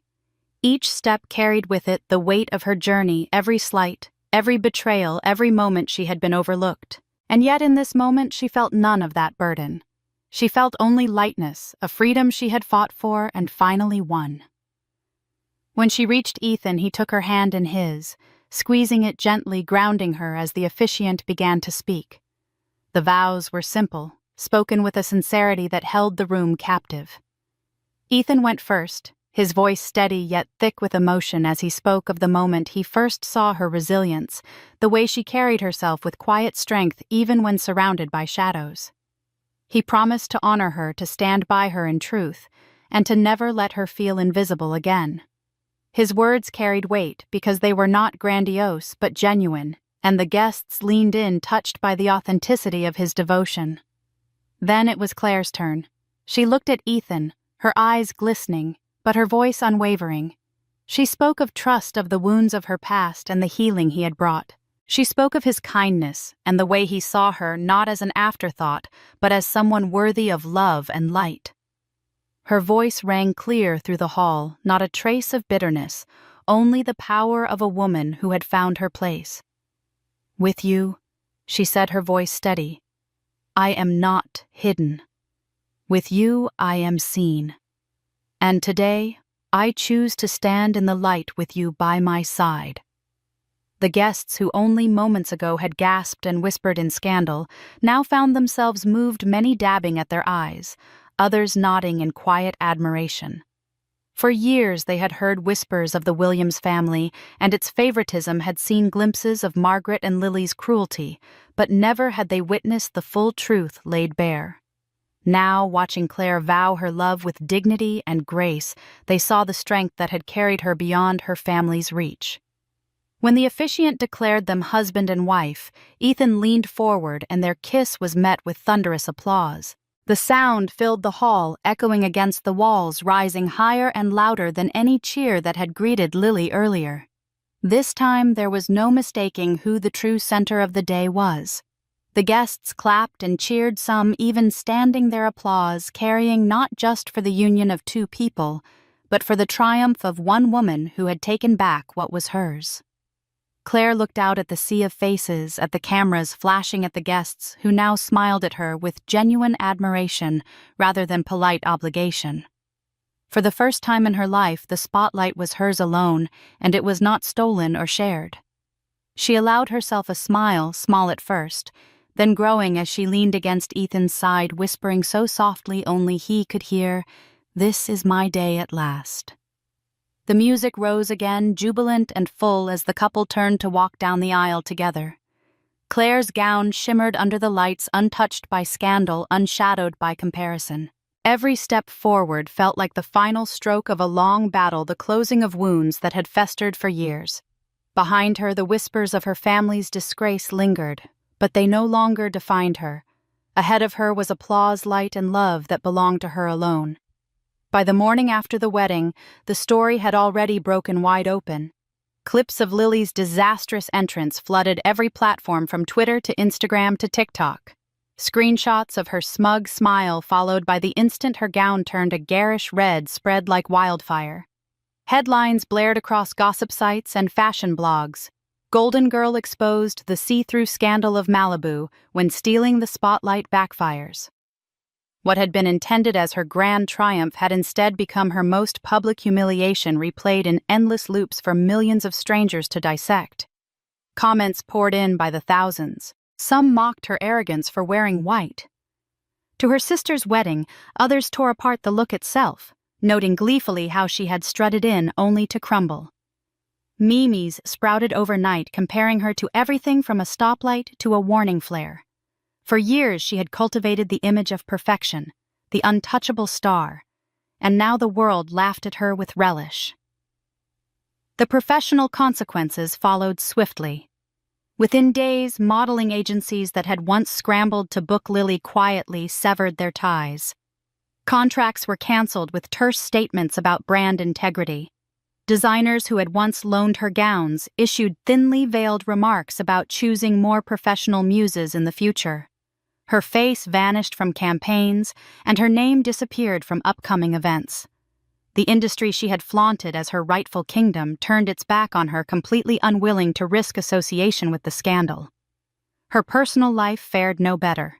Her fiancé, a wealthy young businessman who had been dazzled by her beauty but wary of constant drama, ended their engagement in a brief, humiliating phone call. Tabloids published the story within hours. Humiliated and jilted, Lily Williams left alone after Malibu debacle. Friends who had once orbited her like moths to a flame stopped returning calls, fearing that association with her would tarnish their own reputations. For the first time in her life, Lily stood truly alone, the golden girl stripped of her shine. Margaret raged at first, furious not just at the world but at Claire. She stormed through her house, cursing the day she ever let her older daughter back into their lives, convinced that Claire had engineered the disaster. But rage gave way to desperation as the consequences piled up. Without Lily's contracts and without her fiancé's wealth, Margaret saw the comfortable life she had built crumbling. Bills mounted, connections frayed, and the proud facade she had worn for years began to crack. It was then she turned reluctantly to Claire. She called late one evening, her voice brittle over the phone. "Claire," she began, attempting softness that sounded foreign on her tongue. "I know things have been tense between us. But you can help us fix this. You have influence now, connections. You could smooth this over for Lily. Remind people she still has value. We're family, after all." Claire listened in silence, the memories of her mother's scorn replaying with every word. The birthdays forgotten, the insults brushed off, the betrayal defended. Her jaw tightened, but when she finally spoke, her voice was calm, measured, and firm. "No, Margaret. I won't. You made your choices. You chose her over me every time, and now you live with those choices. I don't owe you anything." Margaret sputtered in protest, her tone rising to anger again. "You're her sister. Do you want to see her ruined?" Claire's answer was simple, cold in its finality. She ruined herself. All I did was let the world see who she really is. She ended the call before Margaret could respond, her hand steady as she set the phone aside. For the first time in her life, Claire had no tremor of guilt, no hesitation. She had drawn her line, and she would not be dragged back into the shadows of her family's chaos. As news of Lily's downfall continued to dominate headlines, Claire moved forward, her own reputation untarnished, even elevated by contrast. Guests who had witnessed the spectacle spoke of her composure with admiration, and industry leaders praised her for her grace under pressure. She did not need to defend herself because the truth spoke louder than any words she could have said. Her sister's world had collapsed, and her mother's pleas had gone unanswered. Claire had stood firm, and for the first time it was Margaret and Lily who bore the weight of consequences they had long deserved. The week after the wedding was a whirlwind of articles, interviews, and congratulatory messages. But for Claire, the noise of the outside world faded the moment she and Ethan boarded the plane for their honeymoon. As the aircraft lifted above the coastline, she glanced at her phone one last time. Dozens of messages blinked across the screen, all from Margaret. Some were venomous, dripping with accusation. Others were desperate, pleading for help, promising to change, even begging Claire to step in and save Lily's reputation. Claire scrolled through them calmly, her expression unreadable, before turning the phone off and slipping it into her bag. She did not owe her mother or sister an answer, and she would not waste another moment of her new life caught in their web. Ethan noticed the quiet resolve in her face and took her hand. Leaving it behind, he asked softly. Claire nodded, her eyes turning toward the clouds outside the window. "I've carried them for too long," she replied. "It's time to put it down." Their honeymoon was not extravagant, but meaningful. They walked hand in hand through quiet European streets, shared dinners in candlelit cafes, and spoke of the future with a kind of joy Claire had never known. For once, she was not the overlooked daughter or the girl overshadowed by her family's cruelty. She was simply herself, loved, celebrated, and free. The peace of those days settled into her like sunlight healing wounds she had thought would never close. When they returned home, Claire moved through her apartment with a sense of renewal. Yet there was one box waiting in the back of her closet, one remnant of the past she had never touched. Inside was a keepsake from Margaret, a silver locket given to her on the day of Lily's first pageant. Claire remembered how she had clutched it, hoping it was a sign her mother saw her too, only to realize it had been a recycled gift, a token passed off without thought. For years she had kept it torn between resentment and longing. Now she held it in her hands one last time, weighing its cold metal in her palm. Instead of tucking it back into the box, she carried it to a local charity that collected jewelry for fundraising auctions. The volunteer at the desk smiled as Claire dropped the locket into the donation bin, unaware of the story it carried. For Claire, the gesture was not about the locket's value, but about what it represented. She was no longer bound to the memories of a mother who had diminished her. By giving it away, she let go of the final tether to the past. Margaret, meanwhile, spiraled deeper into the shadows. With Lily disgraced and her own reputation in tatters, she had no audience left to impress. She sent more messages, each one more frantic than the last, but they went unanswered. She called acquaintances who had once adored her presence, but few picked up. When they did, their voices were curt, eager to distance themselves from the scandal that clung to her name. Lily rarely left the house, her once busy calendar stripped bare, her phone silent where once it had buzzed constantly with invitations. Mother and daughter, who had spent years reveling in the spotlight, now sat in the dark. Their empire of vanity crumbled. Claire, in contrast, stepped into the light. On a crisp morning not long after she walked out of her apartment with Ethan at her side. The sun rose high and warm, casting golden rays across the street. She tilted her face toward it, eyes closed, breathing deeply, as if tasting freedom itself. Around her life moved forward the sound of traffic children laughing, the smell of fresh coffee from a corner shop. It was ordinary and extraordinary at the same time because for Claire it was life on her terms at last. As she and Ethan strolled down the street talking quietly about their next trip, she thought of the contrast that defined her journey. Somewhere in a dim, shuttered room, Margaret and Lily lingered in the gloom of their own making, consumed by bitterness and regret. But here under the open sky, Claire walked, unburdened her steps, sure, her heart unchained. She smiled, her voice soft, but filled with conviction as she whispered to herself, "The past is over. This is my life now." With Ethan's hand in hers and the sun warming her skin, she moved forward, leaving the shadows of her family behind. The final image was clear. Claire walking confidently into the sunlight, her figure glowing with the promise of a future she had built herself while behind her. Margaret and Lily faded into darkness. Their reign of cruelty ended. Their voices silenced. And that was my story. A wedding day that should have been stolen from me became the moment I finally took everything back. For years, I was dismissed, overlooked, and treated as less. But in the end, the truth was undeniable. Those who belittled me faced the weight of their own actions, and I stood in the light where I belonged.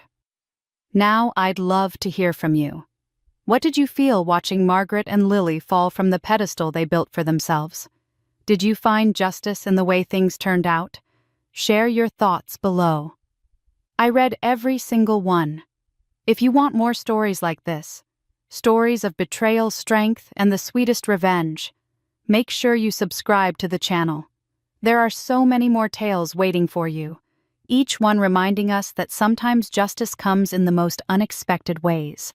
So don't just watch, be part of the conversation. Subscribe, comment, and let's keep these stories alive together.